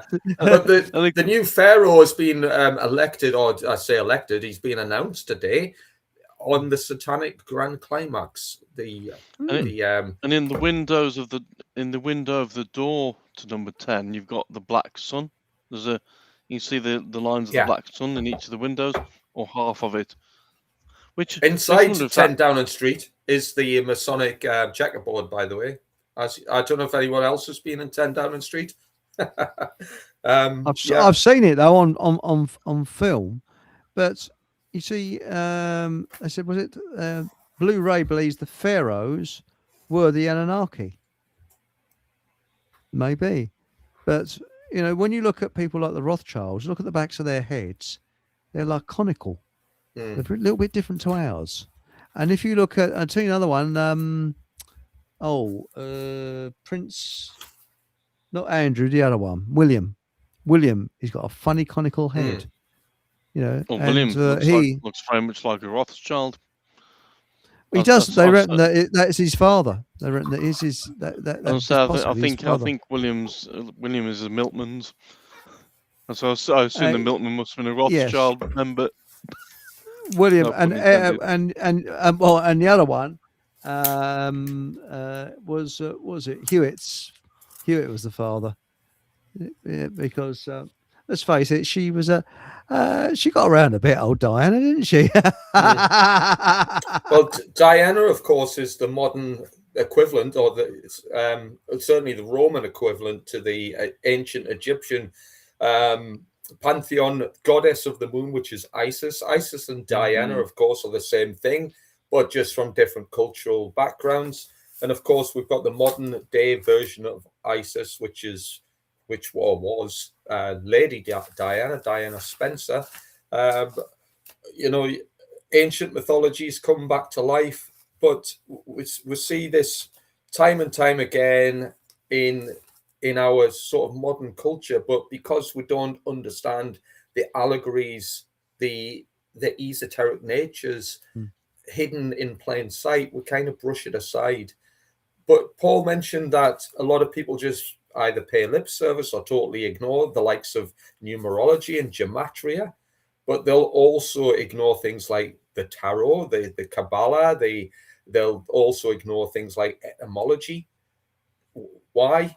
Well, because they don't value the real way that the universe actually functions, and the sort of strangeness of it, because they're not prepared to look in depth. They want to think that everything is just as it is. It's, as I said, part of the Big Bang, which relates to the number 22, the master builder. It's funny how the number 22, the master builder, is where scientists and what have you claim that this is what built the universe. But in reality, there's a lot more to it. And unless we explore these hidden spiritual natures, then we don't have the full picture. Because we don't have the full picture, what we find is then we become subservient to the people who do. So the people who do, one group of people who do have a better picture are the mind controllers who speak lies, the government who work in Parliament. Oh, they're brilliant at that. But by the way, Mark Mantis, thanks, mate. Thanks a million for this. That mathematician I was talking about, I couldn't think, was Anatoly Fomenko. That's who it was. And when you look, it's very, very interesting because he can prove it. And he reckons that we've got all our history wrong. It's all cocky doodles. Because our calendar, we lost a couple of days, didn't we?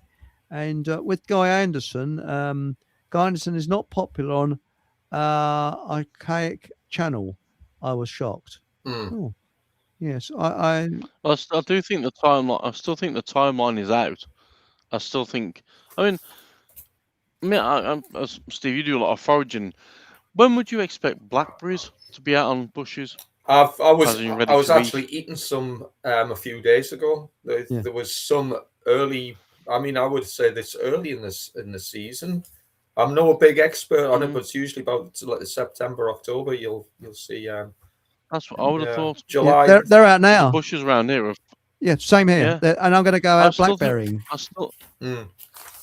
I still think we're out on the timeline somewhere. I don't know how they've done it, but it does seem that way. They're a month early. I mean, I've seen quite a lot of flying ants, which they used to come out around about the end of August. Yeah. Into September to go and find new nests rather than mid-July. The blue blackberries are out now, and I'm going to pick some, and put them in my freezer. But Pink Planet, now Pink Planet, and Christine, if you're watching, you've sent me some lovely emails, and I haven't answered yet.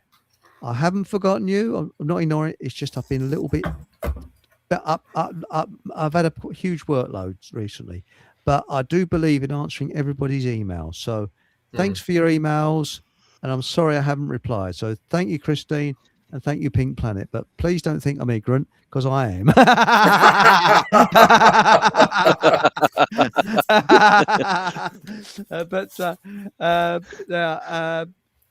Pink Planet, she reckons that Diana had not had relationship with Hewitt. Then I think she did, yes, because when you look at Hewitt, you look at Hewitt's son. Yes, that's right. Yes. Now, what's this? I'm glad Barefoot Forager says, I'm glad someone has finally started asking questions about Guy Anderson and his complete lack of evidence and crazed claims. Yeah, well, I don't know. I mean, everyone to their own. I mean, one thing on that, again, I'm not criticizing what's he called, Guy Anderson at all. Yeah. But one thing, again, please correct me if I'm wrong, but what happens when we're watching information, whether it's right or wrong, the stuff that he's putting out, what we're not doing is we're not understanding how to better the situation which we're in, which is the escalation of tyranny and enslavement, which is undeniable. If anyone, doesn't think that's what's happening in the world, please, write your points on a postcard, send it to number 33. I am a perpetual slave. Clown World, London SW1. But one thing we need to realize is if we're following things like, let's just say, fake history or Tartaria, it's all very interesting. I find it fascinating. But if we're following exclusively information like that, and I'm just going to say loosely conspiracy stuff, if we're looking into conspiracy stuff, what we're not doing is we're not investigating the things that are going to extricate us from tyranny. It's misdirections. I mean, some of the misdirections I've seen, for example, I've said this quite a few times, if you look around Victorian buildings like town halls and things like that, especially in the City of London, you'll see a symbol on the wall, and it'd be like a line with a horizontal line with a vertical line going straight up the middle, and then two lines at 45 degree going either side. And it'll be ND on them. and people have said, "Oh, this was ancient Titaria. This is where they plug things in." Bullshit. They are. That's those lines represent Newlyn datum. They've got numbers on them, and that is used by surveyors. And I've used them as well when I did surveying in the City of London, because they're benchmarks. There's nothing to do with Tartary at all. It came out in the Victorian times, and the Victorians were very accurate because Newlyn is where level sort of 0 is. And when you do surveying, you have plus and minus levels. And those numbers are how many feet above Newlyn datum it is. So they're nothing to do with Tartaria. And the other one is the cable going up from the church right the way down, supposedly going to these bloody datum things. They was to get electric ether from the sky. No, more bullshit. They are actual lightning. They're for lightning. So, They may well be, but a lot of churches and cathedrals do have gold antennas on the top of them, copper domes, lightning conductors, and so on underneath, which would link into maybe, but they are the tapping of the ether. But the thing is, they're talking about they had airships in the 18th century. But if that's the case, why haven't we got people's diaries writing, "I had this marvellous ride on an airship the other day and I went from blah-de-blah to blah-de-blah"? No, we haven't got that. That would be the evidence if we had loads and loads of diaries of people saying, for example, we know that the Graf Zeppelin flew. We know it flew because there's so many people that wrote in their diaries about it, who actually were on the Graf Zeppelin. So we know that existed because there's so many people didn't even know each other. But now the other one is, would they want us to know that? Because then that would mean if that was obviously if the theory is that where we are now is not as advanced as it was, people would then start questioning, wouldn't they? So their best bet, even if it was in people's diaries, would be to destroy those diaries. Burning books, which was one of the things they did a lot of. Destruction of old buildings. Destruction one of the thing bells. I will say to that as a sort of, to bridge that gap between conspiracies and reality. And don't get me wrong, I find all of this conspiracies, Tartaria, for example, I find it all fascinating. But I have to say, what this will mean is, again, I'll pull that a bit closer. We will remain fake awake. We will the truth movement, I have to say it, and as Nathan so precisely coins it in the book Fake Awake, this is where we will be as a body of people unless we come to terms with reality. So reality is not the reality. And when I say reality, this includes the laws of reality. The laws of reality, which includes the spiritual and mental laws. In essence, until, let's just say, the truth movement and beyond become more versed in the occult themes that govern reality. And when I say occult themes, the hidden values, that's what the word means. It means hidden. What is hidden? Not just why did they have cables or gold things on top of churches. Again, this is all very interesting, but it's got nothing to do with how freedom is generated. Because unless we understand occultism as a whole in wider society, then this freedom thing that we want is never going to happen, because there are caveats to actually how freedom works. And I said earlier, there is a law of freedom which falls under natural law, and it's basically as morality improves, freedom improves. So that might sound like a very simple statement. That's interesting. Can you go over that again? Let me drop that, the penny drop. So as morality improves, freedom improves. The law of freedom states, so this is a constant. And when I say the word law, this means, well, it's not just something we believe in. It's not just something we can toss aside. It is etched into the fabric of creation. It is a law, not a man's law, which can be just made up on the back of a beer mat, and then it can be thrown in the bin, and then you can change it and alter it according to whichever Freemason becomes the new prime minister. it is etched into the fabric of creation. It is immutable and it's unbreakable. It is eternal. It is everlasting. It applies equally to everybody at all times.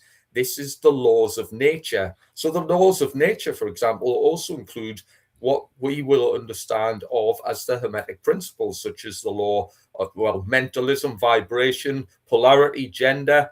All of these things, cause and effect is probably one of the biggest things. And as we've explored earlier, cause and effect is simply well understood by the secret societies and government who use order out of chaos. They generate causes which they can then proliferate upon the effects that are generated. All effects have causes. And what we'll find is, again, sorry to give a kind of one long-winded definition here, what we find is the truth movement in particular, generalize, as a generalized blanket statement, concentrate on what's known as the effects stage. They don't look at the causes behind things. They concentrate on the effects. They are trapped on the plane of effects. And let me just grab that book again. When we are trapped on the plane of effects because we're looking into things like Tartaria or aliens or, you know, whatever, who shot JFK, that's what we remain as, fake awake. Why? Because we haven't cottoned on to being fully awake, because we don't understand the causation. Again, this sounds a bit... That's right. It's perpetual immaturity. That is Exactly. the trouble. Fake awake is immaturity. So can I just say that we talk about immaturity, and I talk about spiritual immaturity, and bearing in mind I was there, you know, I was the world's biggest spiritual infant because I didn't understand any of this until I had a chance encounter with some esoteric information that changed my world. But when we are, well, we could say knowledge of natural law, which is where we need to be as the truth movement, this bridges the threshold from spiritual immaturity to spiritual adulthood. This means that we are able to develop our conscious and evolve it to a point where we can exercise what's known as moral right action. So if the law of freedom is about morality, well, then we need to develop moral right action in order to gain freedom. You'll never, ever get it when you're trapped on what's known as the plane of effects. So I don't know if that makes sense, but hopefully that's something I hope to explore, and certainly we explore in Fake Awake and also the Occult Academy work that we do. That's excellent. And Peggy Whitson, who was the astronaut who had the hairspray, you know, with the old floating around in space, stayed in fake space for 666 days. And you think how much hairspray that must have cost the taxpayer? And doesn't the Earth's, obviously it doesn't really, but apparently the Earth spins around the sun at 66,600 miles an hour? Yeah, that's right, yeah. Well, and as far as science will tell you. Can I answer a point there, mate? Alice Gorgeous made another excellent point, excellent question. Hi, Alice, by the way. Alice is saying, Steve, waiting for people's morality to increase will take decades, and we don't have much time because it's urgent. So if I was to answer that, I will say what we need to understand by morality, it's not just necessarily the behaviors that we enact upon the world. You know, we actually apply a threefold. Consciousness is measured three ways. The way we kind of perceive and work in the real world is through three different modes: thoughts, emotions, and actions. So if our thoughts are, let's say, hijacked by mind controllers, bearing in mind the mind controllers, when I say mind control, I say government mind controllers to fail at the first level, which is they take charge of our thoughts. And if they can hijack our thoughts, then we can't express ourselves using our own mind effectively. They've controlled our minds. And if you can control a person's mind, you also control their emotions, and then you also control their actions. So what we'll find is the world as we know it, reality, is partly based on a great deal based upon the fact that the human population is under significant mind control. And when you've got warmongering, satanic PDF files telling us what we should do and how we should act, and all of these laws that they bring in, they control us from our first, the initial stages, which is mind control. Thoughts lead to emotions, and emotions lead to actions. How do we take moral right action if our thoughts are controlled by an immoral bunch of imbeciles? It doesn't. This means effectively, if you want the whole human population to gain morality in a very short period of time, it means they have to become independent of mind, which means they need to become independent of government. Government is the world's most dangerous superstition. Everybody believes that government is necessary for an effective, safe, and efficient society. This is why the majority of the world are fake awake. Yes, definitely fake awake. Good, very good book. They don't even own their own minds, so therefore many of the actions that they demonstrate or put out into the plane of effects is going to be based upon immorality. And again, if anyone either reads that book or this book or joins the Occult Academy, on Telegram. Nathan and I prove it. We prove that the most dangerous superstition is the government. It is a religious death cult, and you have to be an imbecile to follow it. You will never have a nation of safety and freedom when we follow imbeciles. Well, I saw something that's very embarrassing. You know those marches they had during the lockdown when there's people walking along, and really all the marches were data gathering exercises for the government. And there's one bloke shouts out "freedom," and about 20 other people do exactly the same. I thought, what a silly person, but not exactly in those words. And I've noticed that one person would do it, and then about 20 other people, like sheep. Instead of doing that, the best thing they could be doing would be thinking of ways of just ignoring government and getting rid of them.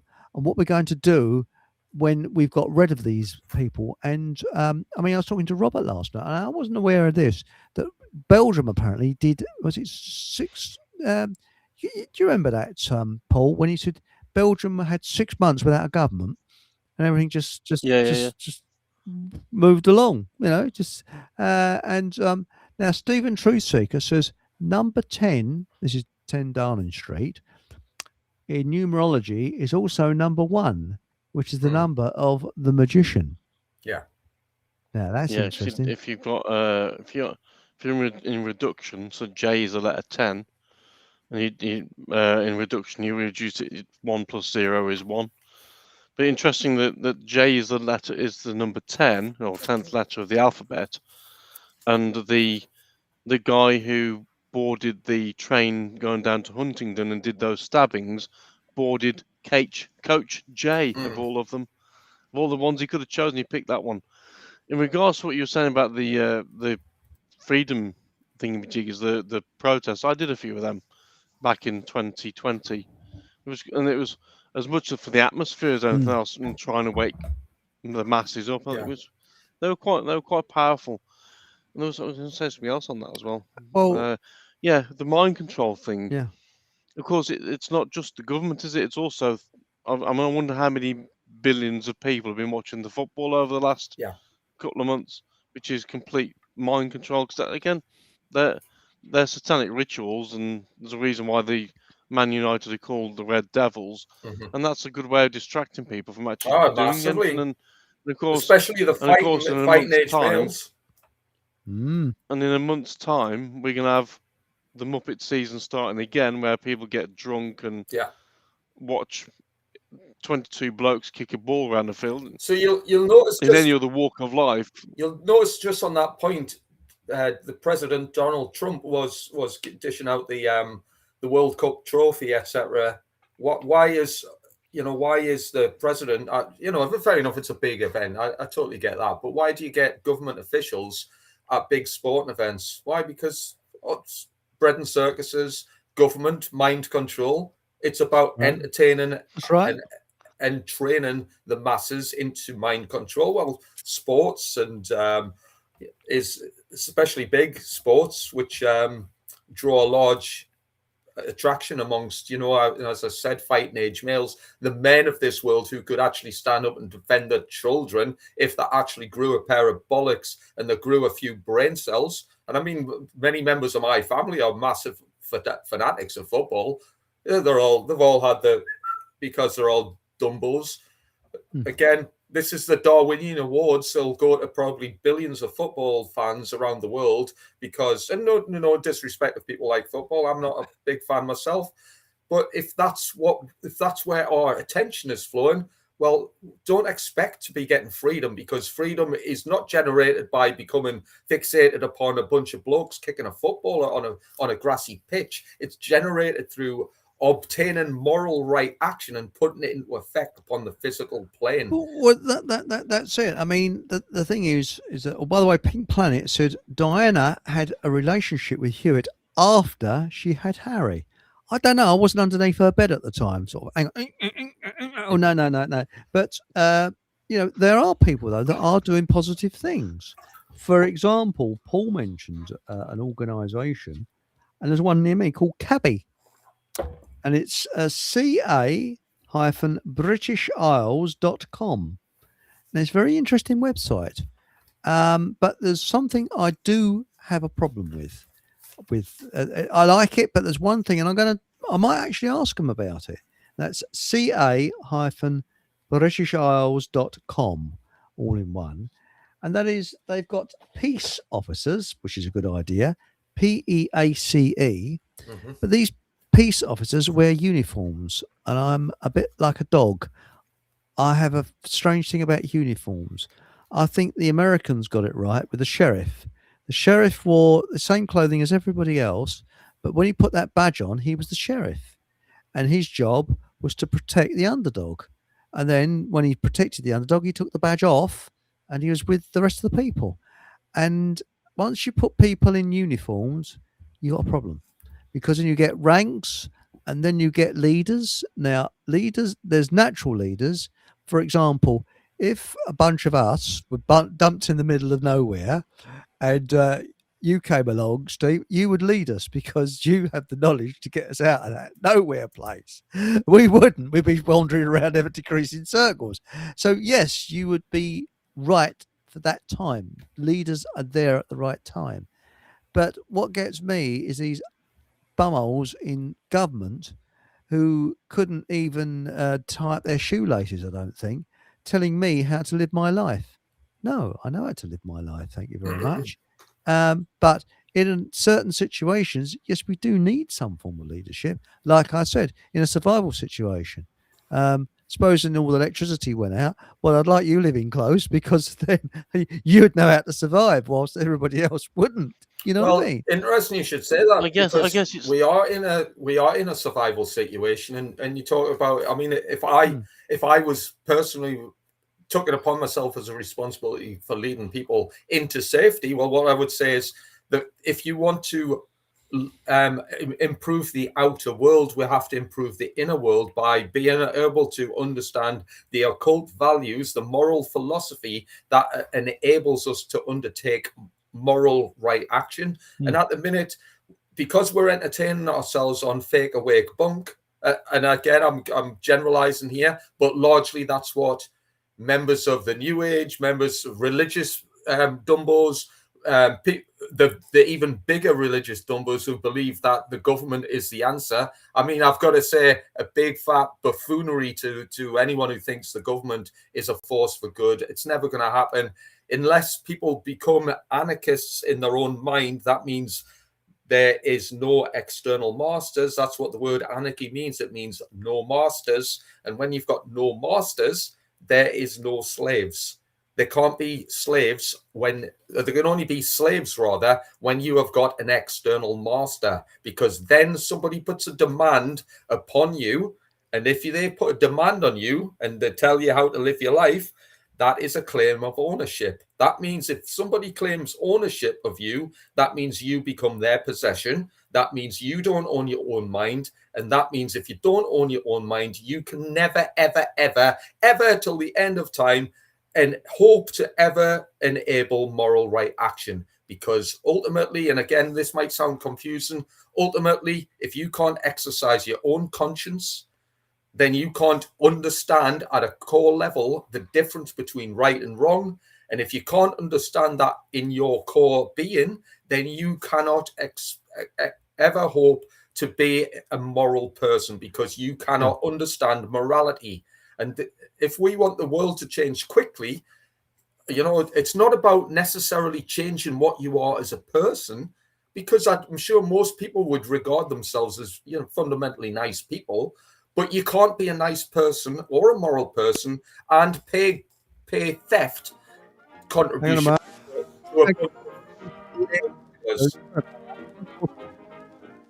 I'll let that continue, and I'll rant on. Yeah. We got the fruit song.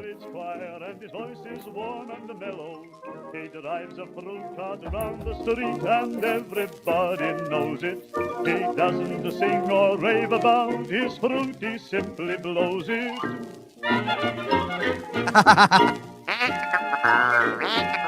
He's doing it all day long. It's better than any song. Though it isn't very pretty, you've got to admit it's cute. So all together let it go. Eat more fruit. You have been listening to Fockham Hall with Eric Von Essex. Remember, whatever you do, have a bloody good laugh. How eating fresh vegetables can boost your well-being and energy levels. Well, it's nature's perfect fuel. Good. Right. Now, thank you very much. It is especially for the following morning. Especially if you eat lentils. By the way, Steve, if I'm not here next week, because tomorrow I'm going to try, I've got quite a few thistles in my garden. So I've got a nice meal tomorrow. So I'm going to put some thistles sort of stems in.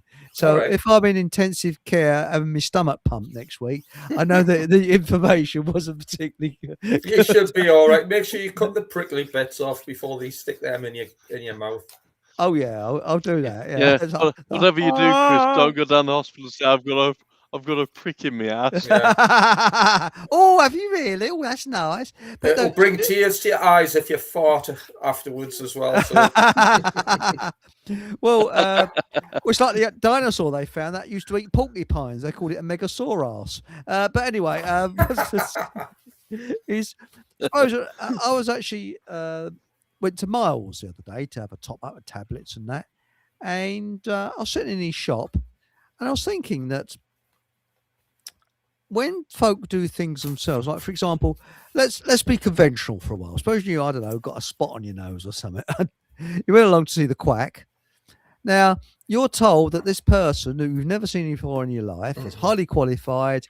They know everything there is to do about medicine. So you go and see this geezer with the spot on your nose, and he just writes you out a prescription, and you get doses and doses and doses of toxic crap to get rid of this spot on your nose.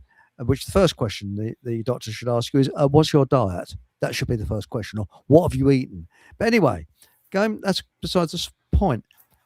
I actually think that we could regulate ourselves. Now, the people going to see Miles, they see him because he's good. Now, if a person, Barefoot Forager, if you're ill and you're near the Barefoot Forager, you go and see the Barefoot Forager. And these people know their stuff. And I said this the other night. There's a chap I used to work with who was a true contract bloke. He'd work everywhere around third world, all countries, all kinds of places.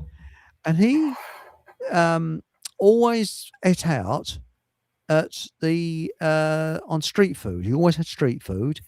And he said he'd go to the local market and he'd get on the longest queue because he knew the longest queue were the good ones. And he said there was no regulations, no health regulations in the third world or anything like that. But they were scrupulously clean where he went. And he never went down with gut rot. The people that stayed in the tourist hotels went down with bleeding dysentery and everything. And he said, if any of those street vendors did anything that was filthy and people went down with gut rot, they wouldn't survive. Their business wouldn't survive because nobody would go to them. So they have to be good to keep going. And I was watching this thing about this lady in China, and it was very interesting. She's walking through the streets. There's all these street vendors. There's a bloke having his hair cut in the street, and there's somebody, I don't know, having massage done. And there's people waiting to have their massage done. Those people got to be good for the people to want to go to them. It doesn't matter about qualification. I couldn't give a shit about that. If they're good, you go to them. And this is where we've got to learn. We don't need governments to hand out qualifications and Christ knows what. You know, people will naturally say, oh, have you seen old Bert down the road? He's brilliant at acupuncture and things like that. I think that's what we need. And if someone's crap and sort of puts a dodgy needle in you, then you're not going to go to them, you know. Well, we learn from talking to each other as well. And yeah, there's people at work there's a couple of people at work who've been talking to me about natural health and things like that. And I only go by what I've experienced and how my life's changed sort of, as I've said many times over the last 4 or 5 years. I still eat crap. I still eat stuff I know I shouldn't. So do I. But for the most part, I eat probably about 95% healthy with 5% shit. And all I've learned is from how I feel on a daily basis and just trying different things. Like I said before about nettle tea. Nettle tea is brilliant for keeping asthma at bay and hay fever. And there's people at work now who I've offered nettle tea to, and they've tried and they've said, "Oh, it's worked. It's worked straight away." And I think a lot of it's not necessarily having qualifications; it's word of mouth, and sometimes it's a case of just trying things. And I mean, I've said to you before that 5-6 years ago, I used to take 6-7 Ventolins a day for my asthma because I was constantly wheezy. I haven't taken one in nearly 2 years. Good for you. And that's all simply by changing what I'm eating and standing on your own 2 feet. That's it. Yeah, but you're standing on your own 2 feet. You're the best doctor. Yeah. You've made up. I mean, I made the decision. I wanted to get off big pharma drugs, basically, but thyroxine and my Ventolin Becotide. And I said to you before, I went to see a kinesiologist, Ben Calder, and he was absolutely brilliant in sort of pointing me in the right direction. He didn't get me off the tablets and whatever, but he showed me that they weren't doing me any good, and that was my stepping point to where I am now. So, like, for example, I used to take Becotide and Ventolin. So Becotide was known as the preventer, which means I shouldn't then need the Ventolins as much. But it was interesting when I stopped taking the Becotide, I then stopped taking the Ventolins much, which makes me think that the Becotide wasn't actually preventing anything; it was actually making it worse. And where I am now, and I still can't believe that I'm now 2 years down the line, and I still carry my Ventolin with me, but the actual canister is empty. It's just a psychological thing. But I've not needed it, and touch wood. Well, I won't need it ever again with any luck. Well, look at me and hay fever. I changed my diet. I might have the occasional sneeze, but this time of the year I'd be absolutely streaming at one time before I changed my diet to a keto diet. But Matilda Warra says, my ex-husband would stand naked at the window. I used to say, come away from the window. People will think I married you for your money.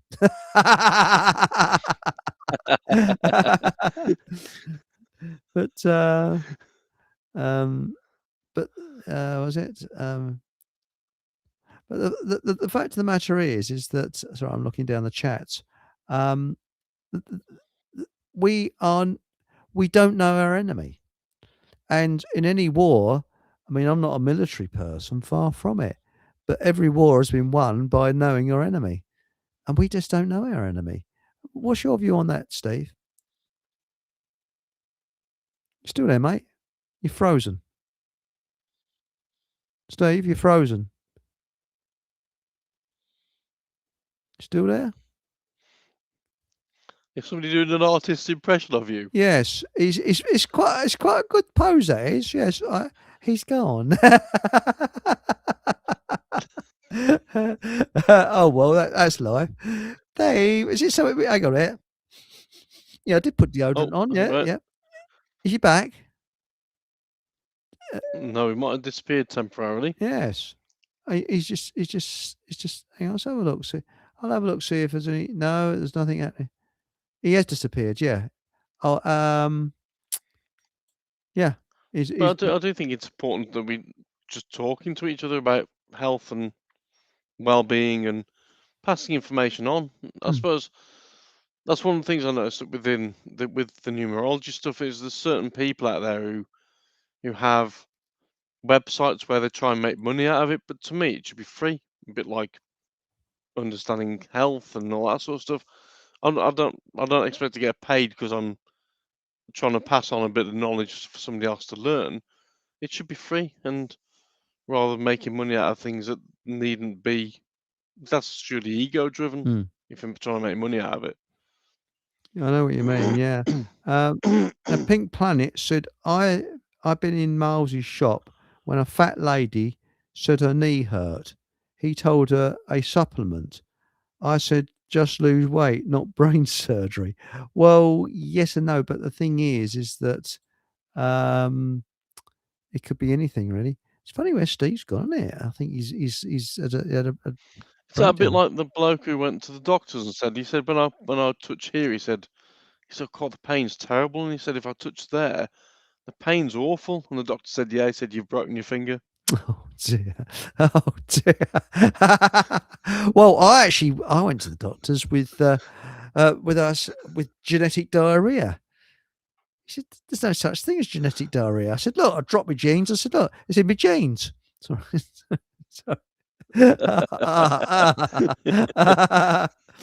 But be your own best expert. Pink Planet says, yes, I agree with you. I mean, I don't agree with all that Miles says. I mean, I look on him as my doctor, but I mean, for example, I'm on my keto diet. I worked it out for myself, and I watched Eddie Ebu and other people like that, and that man comes over as being sincere, and a lot of them do. There's loads of doctors on there. Now, there's a woman in Australia that eats nothing but sugar. Seriously. And she's lost weight on that. Now, she's a doctor. Now, my feeling is all these experts say, eat this, eat that. Now, the thing that I found is that I kept feeling tired all the time. I thought, I'd be nodding off to sleep every 5 minutes. I found out from this Eddie Ebu on his site what the reason why. Porridge. I used to put oats in some water at night, leave it in the fridge, and next day I'd have some oats. Nice. And then about half hour later on, and that's the reason why. And it's packed with sugar. Porridge oats, even though oats are on my avoid list. Same here. And if I have them, I mean, I'll be feeling sleepy. Although Snow White wasn't very happy about it. Hang on. Sorry, Steve has just sent a message. He said, sorry, my internet dropped out. I'll try and rejoin. So he's trying to get back. And now, what's this? The blue pump preventer is a steroid. Yeah. And cayenne pepper is good for you. Yes, I know. And I'll tell you what it is very good for. Hang on a minute. Where is he? Hello, mate. What happened? I talked to you sort of. Oh, right. Yeah. So my internet just dropped its fill. That must have been a few minutes worth. So sorry about my absence. Oh, that's all right. You know, we said.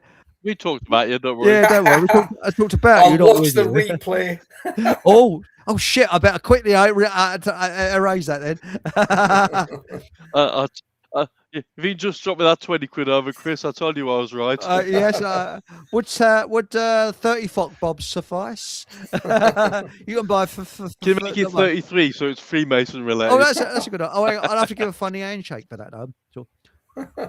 But by the way, I might have upset. And a free. Are you still selling the Wonder Pencils? Yeah, I still got Wonder Pencils. Yeah, got loads of them here. I haven't sent any out yet. I've been waiting. I've been waiting to do the Fockham Hall Times, so as an excuse to give the wonder pencils away. But if anybody wants a wonder pencil, yeah. You still need me. I still need to write something for that as well. Again, trying to find the time to do it, but yes, that's on my list to do. Well, I think that we could write about Harlow, but I've written about Harlow.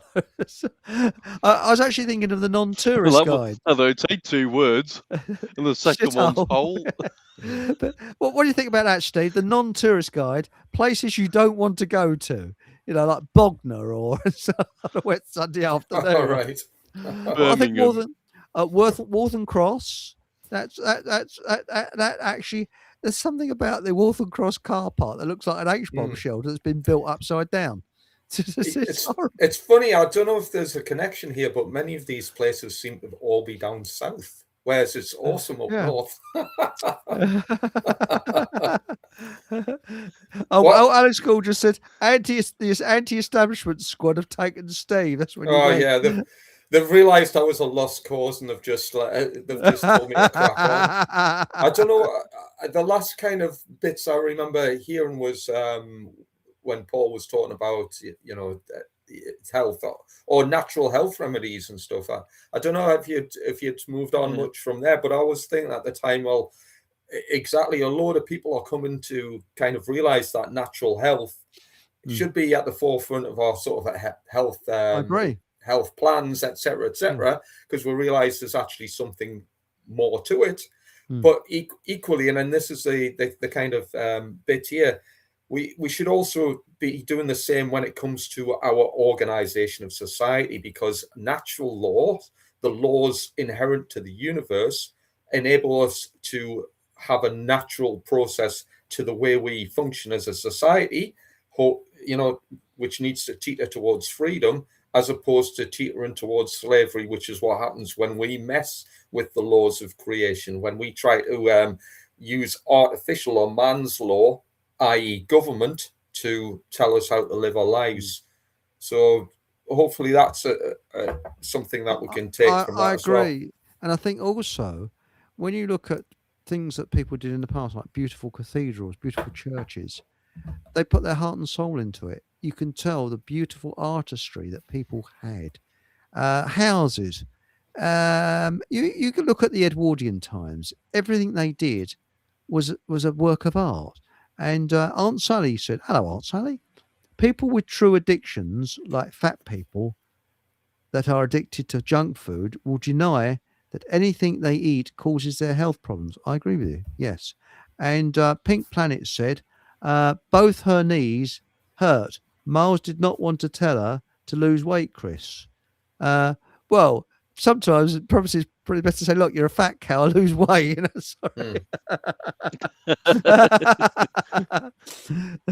But or bloody Nora with a body like that, how are you going to get through the door and get out?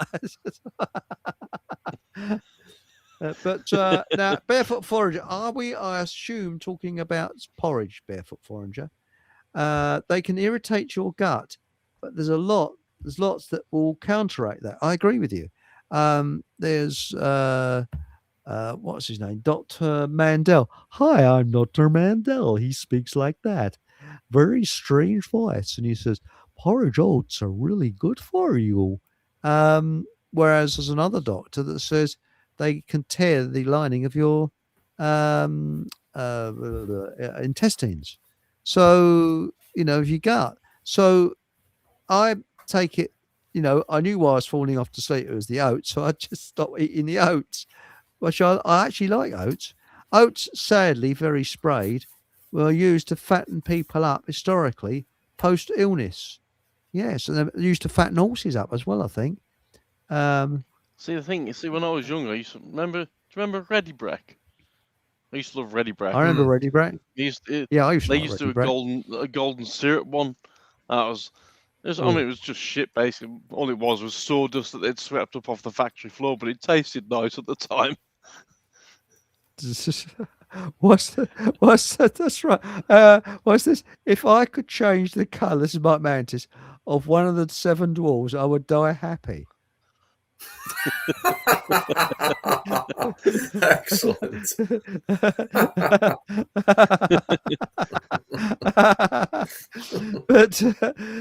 But yeah, when you look at what are those things, Bombay mix, they look like the contents of your Hoover, don't they? You know, when you empty the Hoover in the bin, the Bombay mix. Yeah, you know, with curry powder added. Oh, It bloody is hell, addictive yeah. stuff, though. I mean, does Yeah. anybody actually know what them yellowy things are in there? I mean, they taste really nice when you get them. Don't ask. It's probably an insect or something. And then you got Yeah, peas in that's there that are interesting. really crunchy. You think, well, where have they been? They've obviously, like you said, they've obviously swept up the swept the kitchen up after like 2 years of shit being dropped on it, and we can sell this. Yeah. Oh, this is It's nice, nice. yeah. But Haji says the Germans in World War II were on homeopathy. That is quite correct. Not fully. Not fully, because they had these stimulants that were, I wouldn't say big pharma, but they were very heavily into their toxic drugs. And when they invaded France, the German army took these sort of stimulants where they can keep awake for a couple of days. But yes, in 1933, Mr. H started a health service that was natural medicine. He called it the people's medicine. So there we are. Only if you had the right colour hair. Yeah. Oh, that's right. Yes. Did Elton John have a similar sort of thing to homeopathy? The best arguments for homeopathy is barefoot forager.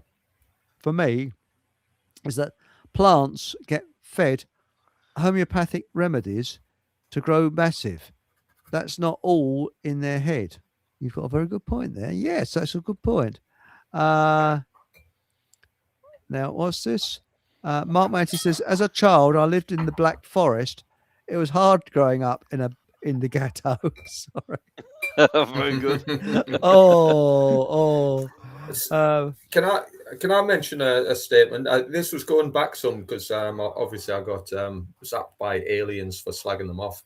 But before that, before I went to the planet Zog with the Blue Avians, Stephen Truthsaker made a good comment, which I'd like to pick up on if that's all right. So Certainly, Stephen, thanks for your point. He said, I'll try and find it. He said something along the lines of we or society or we need a leader or people need a leader. Yes, I would tend to agree with that.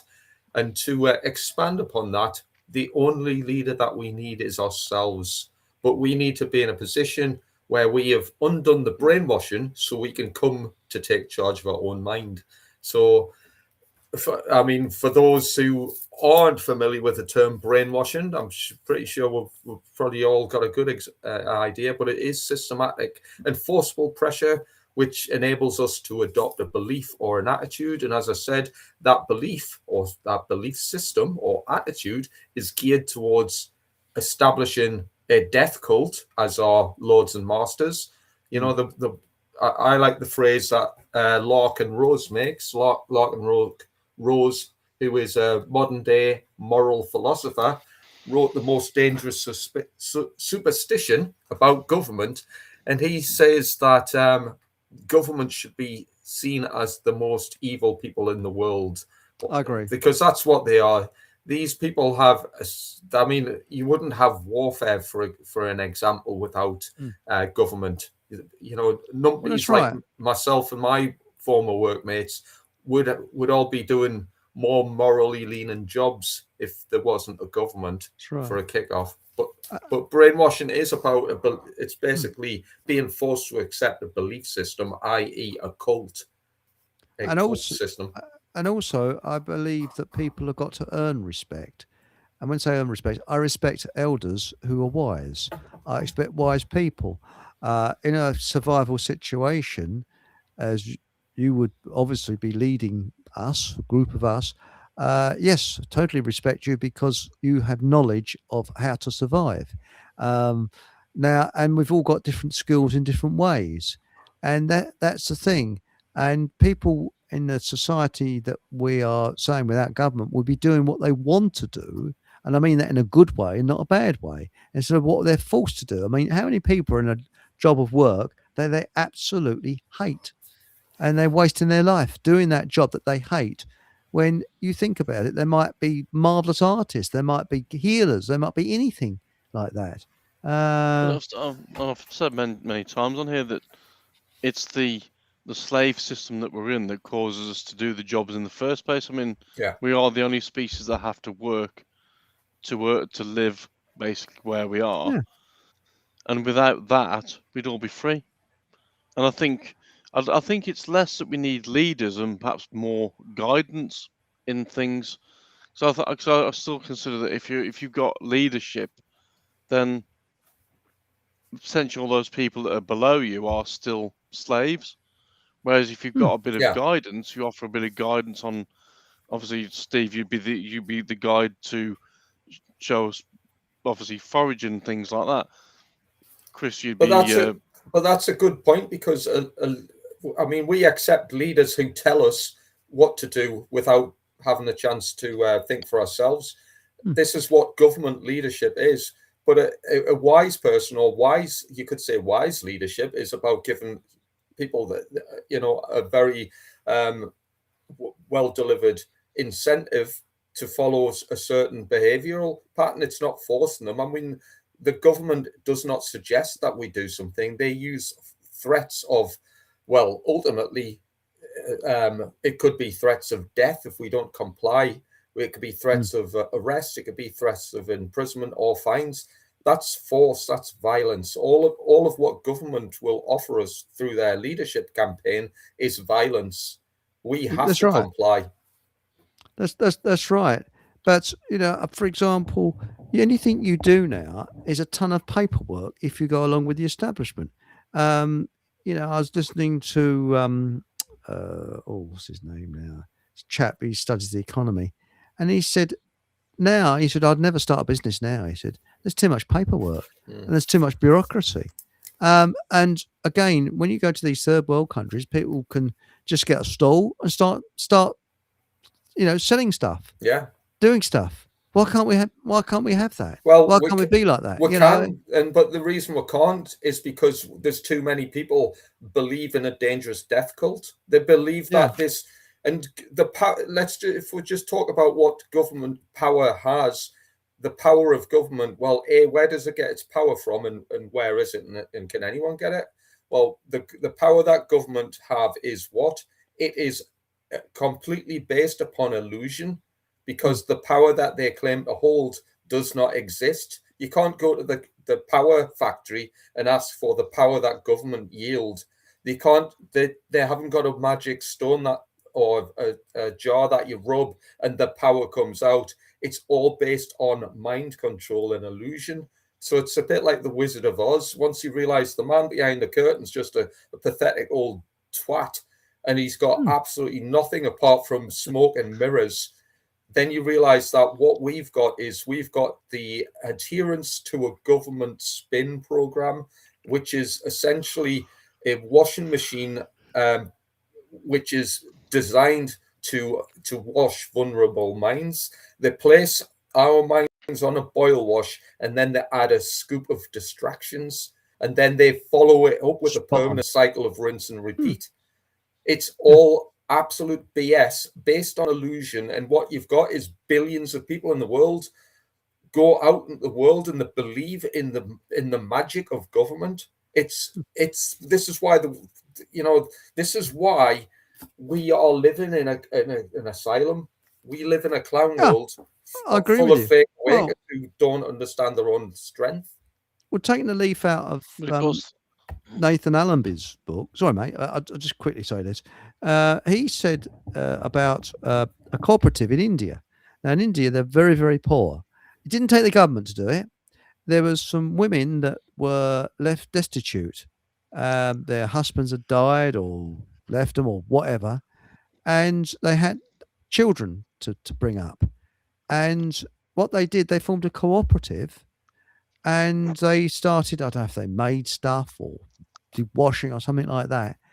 But they all helped each other and they started this, and it became very, very successful. And this is the thing.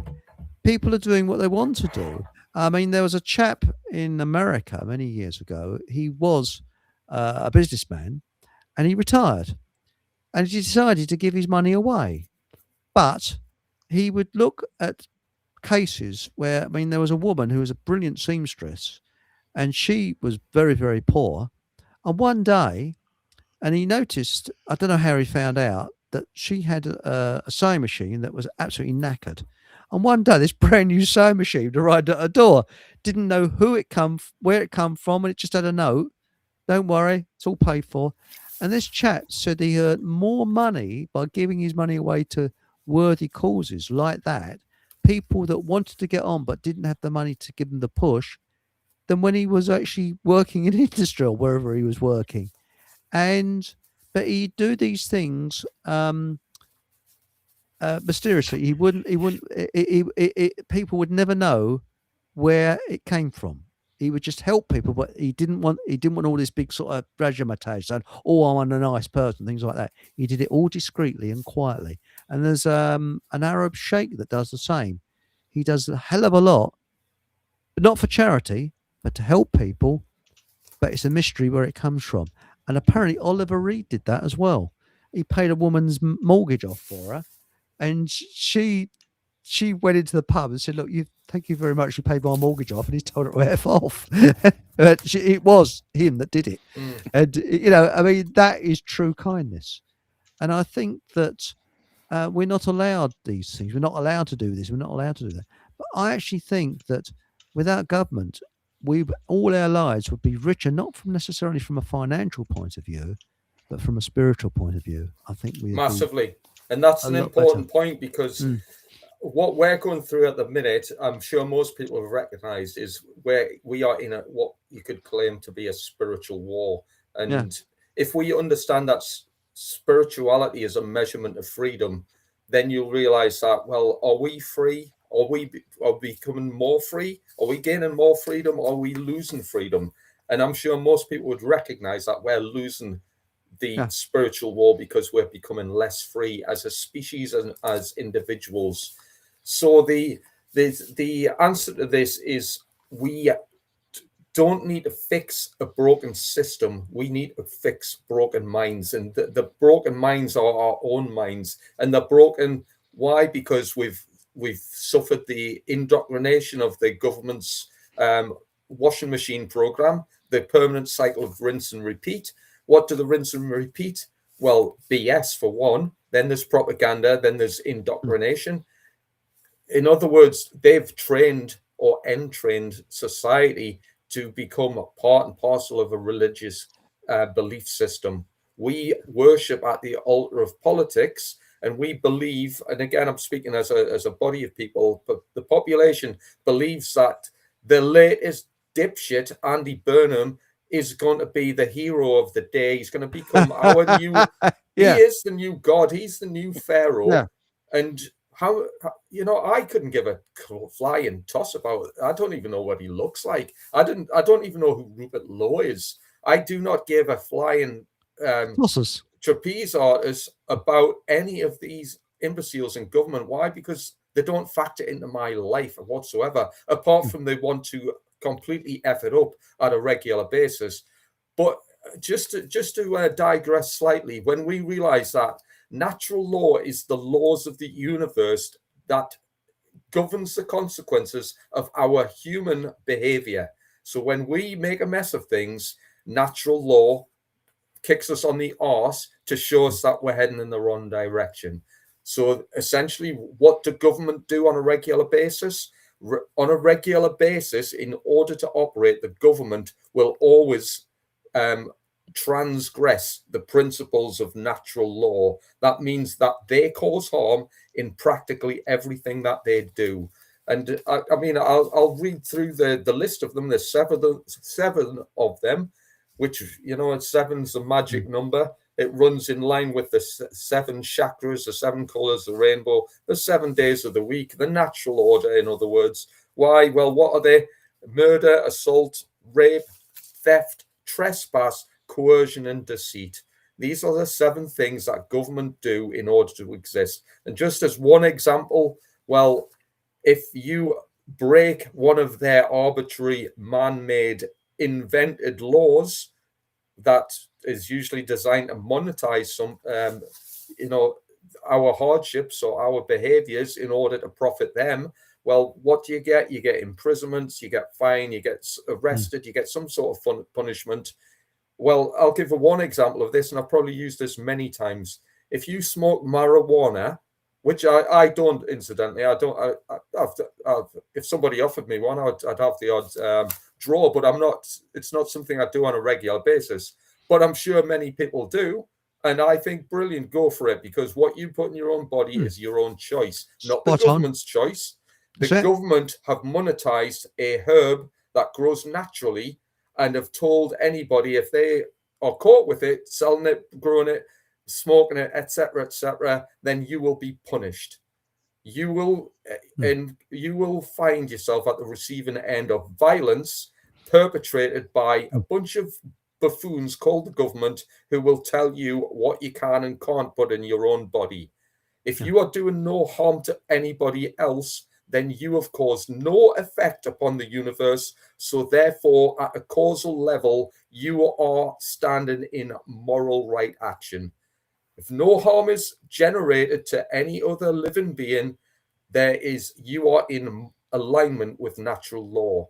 The government has monetized that by indoctrination, propaganda, and education of complete and utter BS, in order to subvert our minds, so that we now believe that this magical illusion has control over what we do. Until we drop the illusion by fixing this, the outer world will remain in chaos. Yeah. Well, I think the issue we've got, though, is it's not just that people believe in government; it's that they're constantly distracted with phones and crap, basically, on TV. I'm not that I don't watch TV. I haven't watched TV for 7 years, but you see, you can travel on a train up to what I can travel on a train to Wolverhampton, and I'll be the only individual looking out the windows. I'm not. Yeah. Everybody else is on the phone, looking down at a phone like a zombie, or they've got headphones in and walking around like an android. And I think, although yes, the government are to blame probably for a lot of that as well, but people choose to have these phones, and then they all seem lost. Yeah. No one seems to be able to hold a conversation. You know, they can't do a 10-minute train journey without looking at the phone, and people sit there just flicking through shite. And I've watched people. I came back from Shrewsbury the one day, and the woman sat in front of me, and I could see her phone. And for the 20 minutes she was on that train between Shrewsbury and Telford, she was literally flicking up on different videos and not even watching them. She was just flicking it. And I think, well, what a complete waste of life. You might as well be dead for what use you've actually been there. Yeah. And I'll tell you what irritates me. Complete waste of life. People that say, hey, look at this. They show me their phone and they see a tap dancing hamster or something. Oh, look, he does this. I think, oh, piss off. You know what I mean? It just drives me sort of insane, you know. But when you listen to the people, a lot of the people using the phones, it's like they're still children. Precisely. Even though they're adults, and you'll hear them playing things on videos which sound like a Tom and Jerry cartoon or something. I mean, Tom and Jerry is probably more intelligent, to be fair. Yeah. And you listen and you think, well, these are great points. It sounds like a cartoon thing, yeah. That's a great point, Paul. I totally agree with you. A lot of people in society are completely wrapped and embellished in the bread and circus narrative. The modern technology, the crap on TV, they've basically, you can see how easily people become distracted from reality, and therefore they're living a life of illusion. So, for example, if you were to mention to let's just say any of these people on the train who are, you know, embellished in what's happening on our phones, what is the law of freedom? What is the caveat that enables freedom to actually work? What's the law of cause and effect, and how does it affect us? What is natural law, and how does it affect us? What's the difference between right and wrong? I bet many people in the truth movement can't even state what the difference is as a statement, the difference between right and wrong. Therefore, if we don't know these things, and because we're too distracted, you can see that the mind control has been a complete success. But the reason I'm saying that is simply because the people who do understand that there is a natural mechanism in order for society to become freer and more peaceful, which is called natural law. And if we're not teaching and educating others this, well, it's never going to happen. So this great awakening that many people in the truth movement will say, oh yeah, it's on the cards because the age of Aquarius is going to suddenly enrich everybody and we'll move into the fifth dimension. They're living on clown cuckoo land.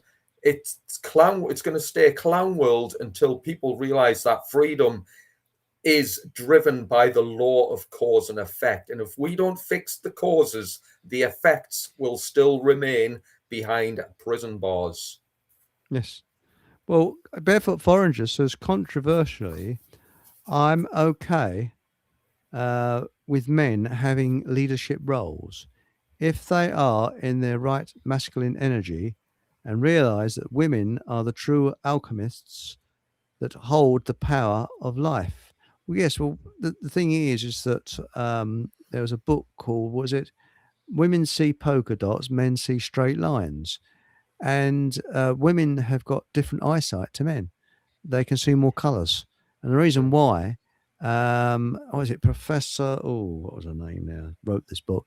And apparently the reason why is because the men went out hunting and the women would pick the berries, and they had to decipher what is the poisonous berries and which are the okay to eat. So that's how we've evolved differently. And whatever they say, men are the hunters. We were the hunters, and the women stayed at home and looked after the children. And that's where it's been for thousands of years. And they just try to just change it. You can't change it. It's the way we are. And this is why, because did you know that us three are actually breaking the law every Sunday? How is that? Because there was a law that every male has to practice the war bow on Sunday. So I haven't practiced my war bow for well, I ain't got one, but it's a. I did mine last night. I shot somebody out the window. Oh, that's good. That's good. So have you practiced with your war bow? Because you see, the longbow was a Victorian invention. Apparently, it wasn't called the longbow; it's called the war bow. So have you got your? All right, cool. I mean, I haven't particularly, but what I would say is good luck with, that type of self-defense system when you're up against somebody who's got like far better technology. It's I'm not knocking it, but what I will say, we are outgunned, we are outnumbered by lunatics who've got some very outstanding bits of technology, which if it came to anything physical, I'm telling you now, you need to start fixing the spiritual natures, because on a physical nature, we're completely outgunned. And the reason I'm saying that is because, again, I'm going to just answer these points kind of, or reply to these points in as I see here. Pink Planet, brilliant points. I think you've put a couple of things. The age of Aquarius is changing things, and I'm going to surmise that says you can see. Well, I can see certain changes, but I don't see enough happening on a physical level to warrant the changes that we desire. Seriously, simply because that we express our consciousness through three ways, as I said earlier: thoughts, emotions, and actions. If our thoughts are held back because they're under mind control, then our emotions and our actions are limited. That means we become, we remain combat ineffective. That means we can't expect to change anything on a physical, practical level if we are under mind control. Now, somebody also said, and I forget who, but that, there's less and less people believe in government. Yeah, I would probably say that's the case. But until they come to the point where they understand and own their own thoughts, their own emotions and their own moral right action, where it's, and this is where I'd say a million miles, we're not there yet. Society is not there yet where it can apply moral right action. If so, why aren't you down the Houses of Parliament telling these imbeciles to go and do one, and then become an anarchist because you understand what anarchy means on a spiritual level? And then also to reply to this, the second part of that, and again, these are great points, I'm not knocking them at all, which was we can see more spirituality now anyway, etc., because the age of the Aquarius. Right, spirituality is a measurement of freedom. So if we're becoming more spiritual, it's not because we're walking barefoot in the grass, and it's not because we're taking cold baths and meditating. Spirituality is a measure of freedom. That means unless we're free in our minds because we've dropped the illusion of government and we've become anarchists because we understand that anarchy means no masters. It doesn't mean chaos, violence, and the degradation of society. It means no masters. As I said, no masters means no slaves, and no slaves is where freedom lies. So spirituality means anarchy. Spirituality means don't trust, believe, and follow worship and government. But can I put a couple of things across there? Do you not feel as though we are heading in the right direction, though, and that maybe things have to play out in order for these things to take effect? So my opinion at the moment is that their system is collapsing, and it has been for quite some time now.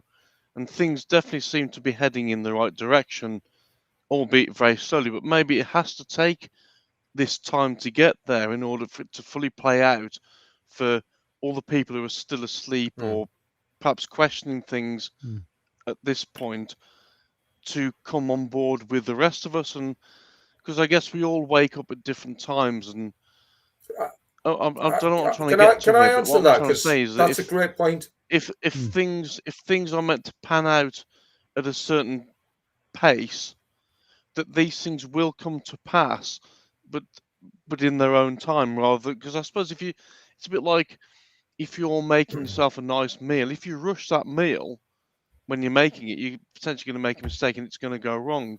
But if you take your time and learn about it, and you take your time to make this meal, you use the time wisely and let it take its time to get to the point of eating it, it'll taste a lot better because you won't have rushed to get to that point, if that makes sense. Do you know what I'm saying? Do you know what? Yeah, I know exactly what you're coming at. These are great points, and if I was to say, I know I mentioned natural law a lot. Why? Because that's the mechanics of how the universe operates. I mean, some people will say, "Oh no, it's not," because until you start to realize that natural law is how reality works, then you're not going to fix nothing, because you'll still be living in clown world under that title, fake awake, because until we wake up properly and realize the governing dynamics of the universe, which is what fake awake isn't. So to not be fake awake means you know and understand the governing dynamics of the universe, i.e. natural law, in order to remedy the situation of tyranny and enslavement by taking what's known as moral right action, because moral right action is the key towards the law of freedom, which states, as morality declines, freedom declines, which is the world we're in now. It's known as the force of involution. If anyone's interested in looking further at that, the law of involution can be reversed, i.e. the age of Aquarius, where we wake up because we've come to a spiritual understanding of the correct laws of nature, one of which is the law of cause and effect. The plane of causation is there in the head. That's where thoughts are generated from.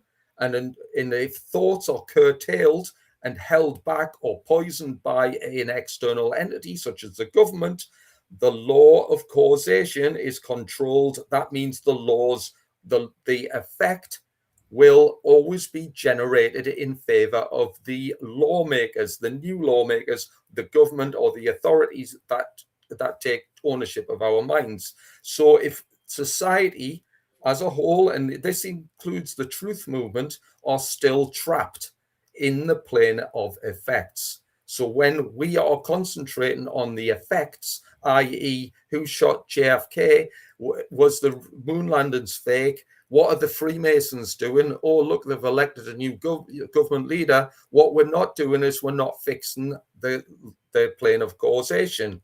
We need to address the human mind so we can take three things. This is the three things in essence, in simplicity, of what will make a difference to the plane of effects.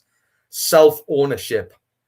If we are still owned by the government in the mind, we will not develop the right self-ownership. So I'll give an example of this. And again, just ask yourselves this honestly at home to yourselves. You don't have to tell me or tell anybody else. How many people pay tax? And I'm not trying to suggest you stop doing this. What I'm trying to say is, if you still pay tax, it's for one reason. You believe that the government, or it's a worthwhile cause for the government. You believe that killing and harming other people is acceptable. And three, you don't have the self-determination or self-ownership to take moral right action. I'm gonna say I disagree though. Disagree with what? The laws of the universe. No, you're saying about paying tax. Well, I work, and if I don't work, I've got no home. If I've got no home, I then can't help my mom. So without me working, as it stands right now, the life I've got at the moment, as crap as it may be at times, only exists because I have to go out to work. Obviously, if the monetary system, all the rest of it, all disappeared off and we're all free, then my mum wouldn't be in some shithole down the road, paying $5,000 a month for some pile of shite. I would get her out of there tomorrow if we were all free, and I'd probably get her a little flat for her to live in. Right. And but the system that we're in at the moment, I'm not trapped in this system, but I work in order to live, if that's the right word. I know that's not how it. Do we live or do we survive? But if that's the trouble. But if we were out of this, if this slave system has gone altogether, we'd all be equal. And I've said this no end of times. The ultimate cause of things like crime and gangs and all this sort of stuff is the slave system that's here now. Yeah. Without that, there would be no crime. I agree with you. And we'd be free and we wouldn't be paying taxes and so on and so forth. But at the moment, as it stands, and I still stand by what I was saying before, that this has to play out. The collapse of their system is taking place. Why is this? Can I just ask this? Why is their system going to collapse? Why, if we're all? It already is. What's collapsing about it? Because I don't see. They've just elected a new prime minister, for example. I didn't see any sign of collapse there. I don't see the government ever coming to a situation where they suddenly vote in, stop paying taxes. I don't see a system where the government will ever say, right, we've decided that the police are an immoral Freemasonic enterprise, which is designed to profit and violate the God-given rights of other human beings. They'll never say that. Why? Because they are driven by immorality. They are driven by violence, driven by greed, and they're driven by mind control. And if they can continue the mind control, then they can continue their system. So if you look at society right now, today, would you say we're in the same boat now, today, as we were 5 years ago? No, because we're more. Or would you say humanity as a whole has progressed and moved closer to the end game of us being free? Would you say? Right, that's an easy question. I mean, so the answer to that is because what I'd say on that is that if I turn the clock back 5 years and talked about some of the things we talk about now, I'd be called an idiot. Yeah. I'd be called this, that, and the other. Oh, you don't know what you're talking about. But now, 5 years down the line, I can talk about these subjects, and other people fully understand it now. Now, those people 5 years ago would not. So it might not be a massive, sudden collapse of the system, but people are seeing it. People do understand that things aren't as they should be, And I know I've said about that technology's stopping people. I guess sometimes technology has been beneficial as well, because obviously we talk on here, we discuss it with the lovely people in the chat, and I still think I still think we're heading in the right direction. I know we maybe have to beg to differ, I guess, and I'm not begging I to think, differ. I mean, I totally take on board and understand. I fully understand the points you're making. I would definitely say, let's just say the truth-seeking community as a whole is definitely in a wiser position than it was, let's just say, 5 or 6 years ago. What I'm saying is, it still hasn't put the icing on the cake. It's still, and me and Nathan use the term fake awake, which I understand is derogatory. Yes, it is. Why? Because we need a metaphorical slap in the face with a wet cod to wake us up to actually understand how freedom works. And this is the part where we're not getting yet. It's not just the divine order in the age of Aquarius that's going to wake up humanity, and moonbeams and crystals will suddenly draw us into an understanding. The understanding has to start in there, and it has to start by actually knowing the information. This is written in the architecture of the universe. It's known as the trivium. Until ask your truth and mates who have all woken up, how many of them know the trivium and can explain it and actually utilize it? If not, well, good luck with trying to generate reality to generate freedom, because you need to know the law of freedom and the divine laws that are written by the hand of God into creation in order to make this work. The age of Aquarius, the Great Awakening, needs an injection of information, and that information has to be derived upon natural law, which explains the law of cause and effect. So without the right causation, the effects will never change. So if our causation, i.e., which is where thoughts come from, thoughts cause emotions, which cause action, we can't take moral right action unless we actually understand things at a causal level. So if we understand, for example, and hear me out on this, and I use the point about taxation. If we understand that taxation is part of the system we live under, the beast system, but we understand that taxation is immoral. Why? Because it's theft. It's based upon property ownership, i.e., the demands are made by a group of people who believe that they own us. That means we haven't reached the correct causation to do something about it. Now, I'm not criticizing anybody who pays tax. I understand it. I don't pay tax. Why? Because I see myself as a bit like a Robin Hood character, i.e., I know that I can't just escape the system and expect to go unscathed. But I've said, F you, I'm taking a stance. I'm taking a moral stance on principle based upon truth that taxes are moral and immorality leads to enslavement. Tax will always be immoral. Why? Because it's always based upon property ownership, theft, and it's always going to be a scam. Tax is a scam. Therefore, I don't support it. I don't drive a car and tax it. Why? Because tax is a scam. I know that I can't escape the police and all the legal system forever. I know the only defense is for more people to come into alignment with moral right action and actually have, you need a few things here. You need to erode the mind control. That means we need self-ownership at the causal level. Then we need to basically understand the principles of the universe by having the right information on natural law.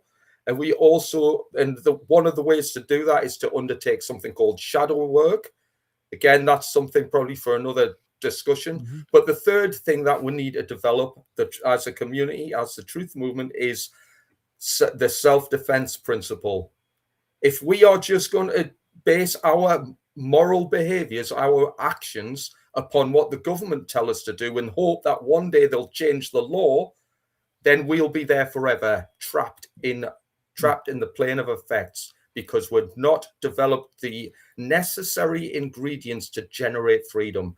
The Great Awakening is coming into alignment with morality, which means that we need to understand the moral philosophy which is occulted or hidden from the world. Until that happens, until people actually understand things like natural law, objective morality, and the trivium as examples, we will be, I hate to say it, lost in the ether, because this is governed by the laws of nature.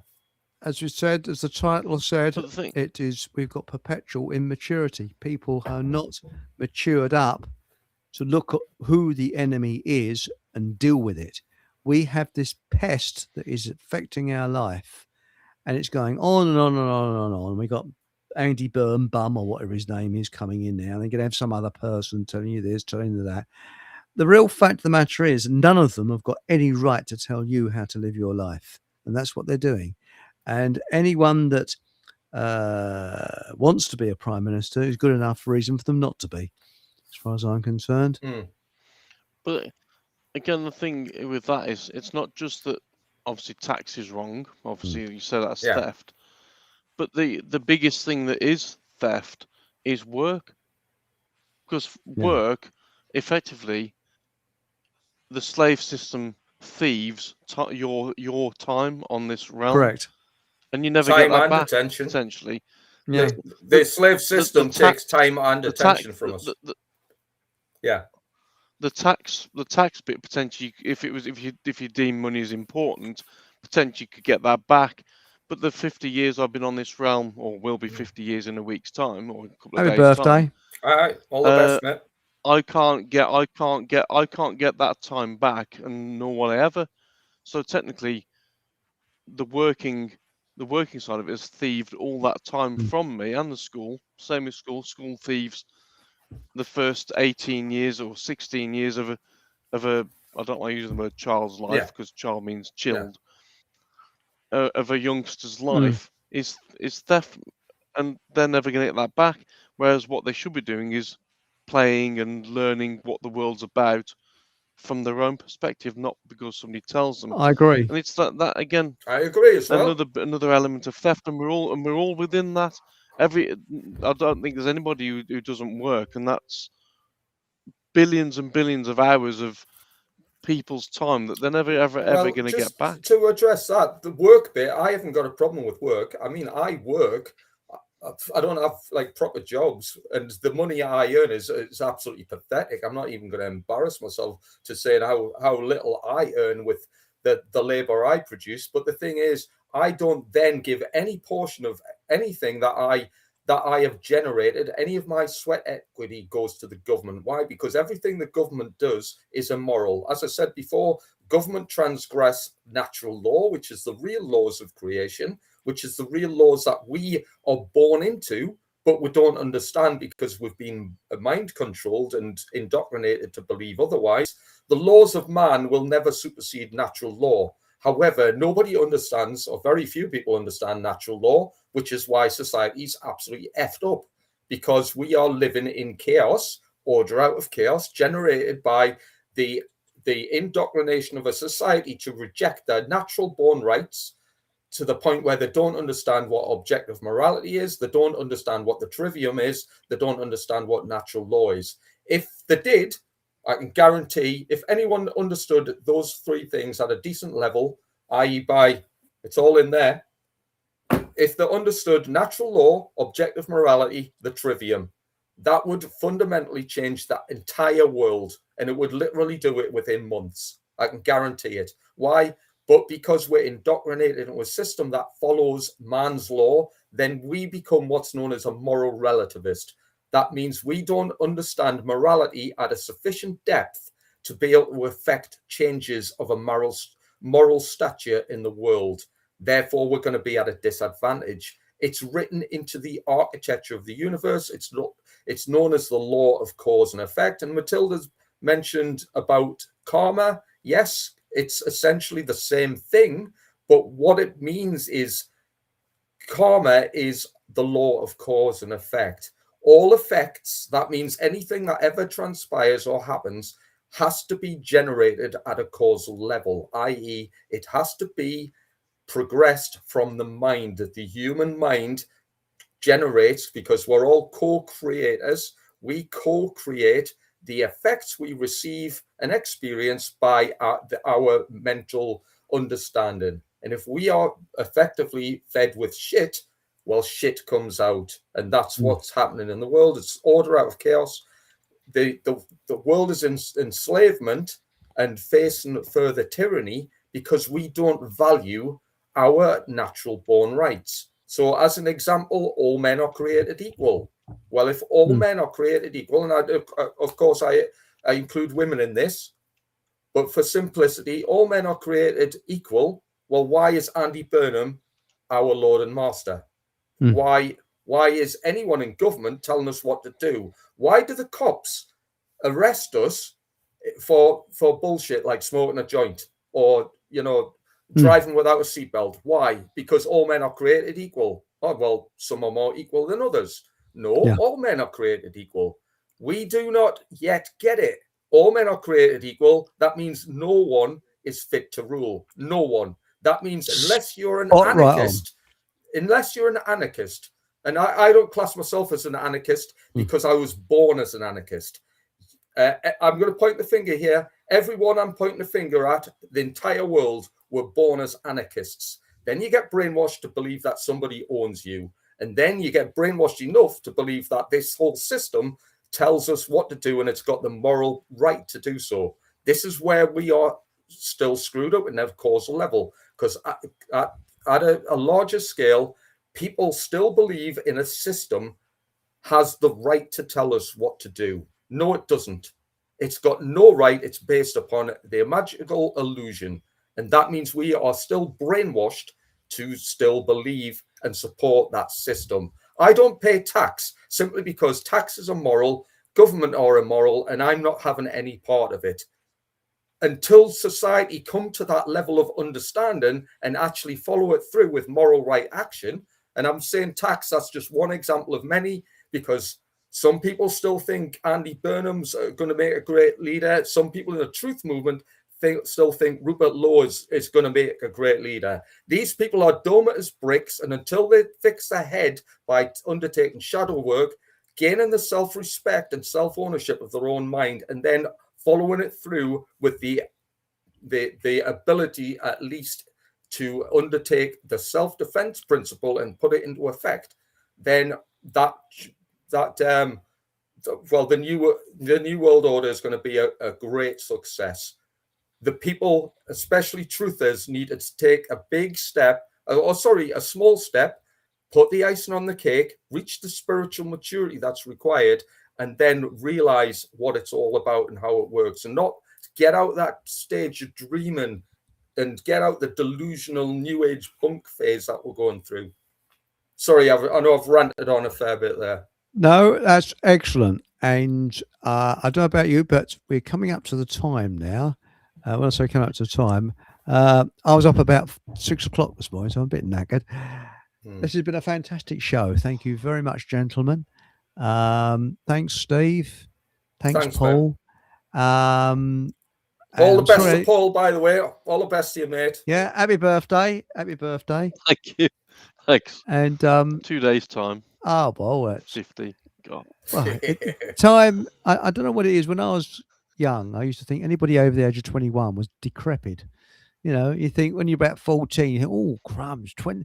I remember someone up our street was 21. I was thinking, cool, crumbs, that's old. You get to 21 and suddenly, it's like hitting the ejector seat, on a plane. Just boom, time flies.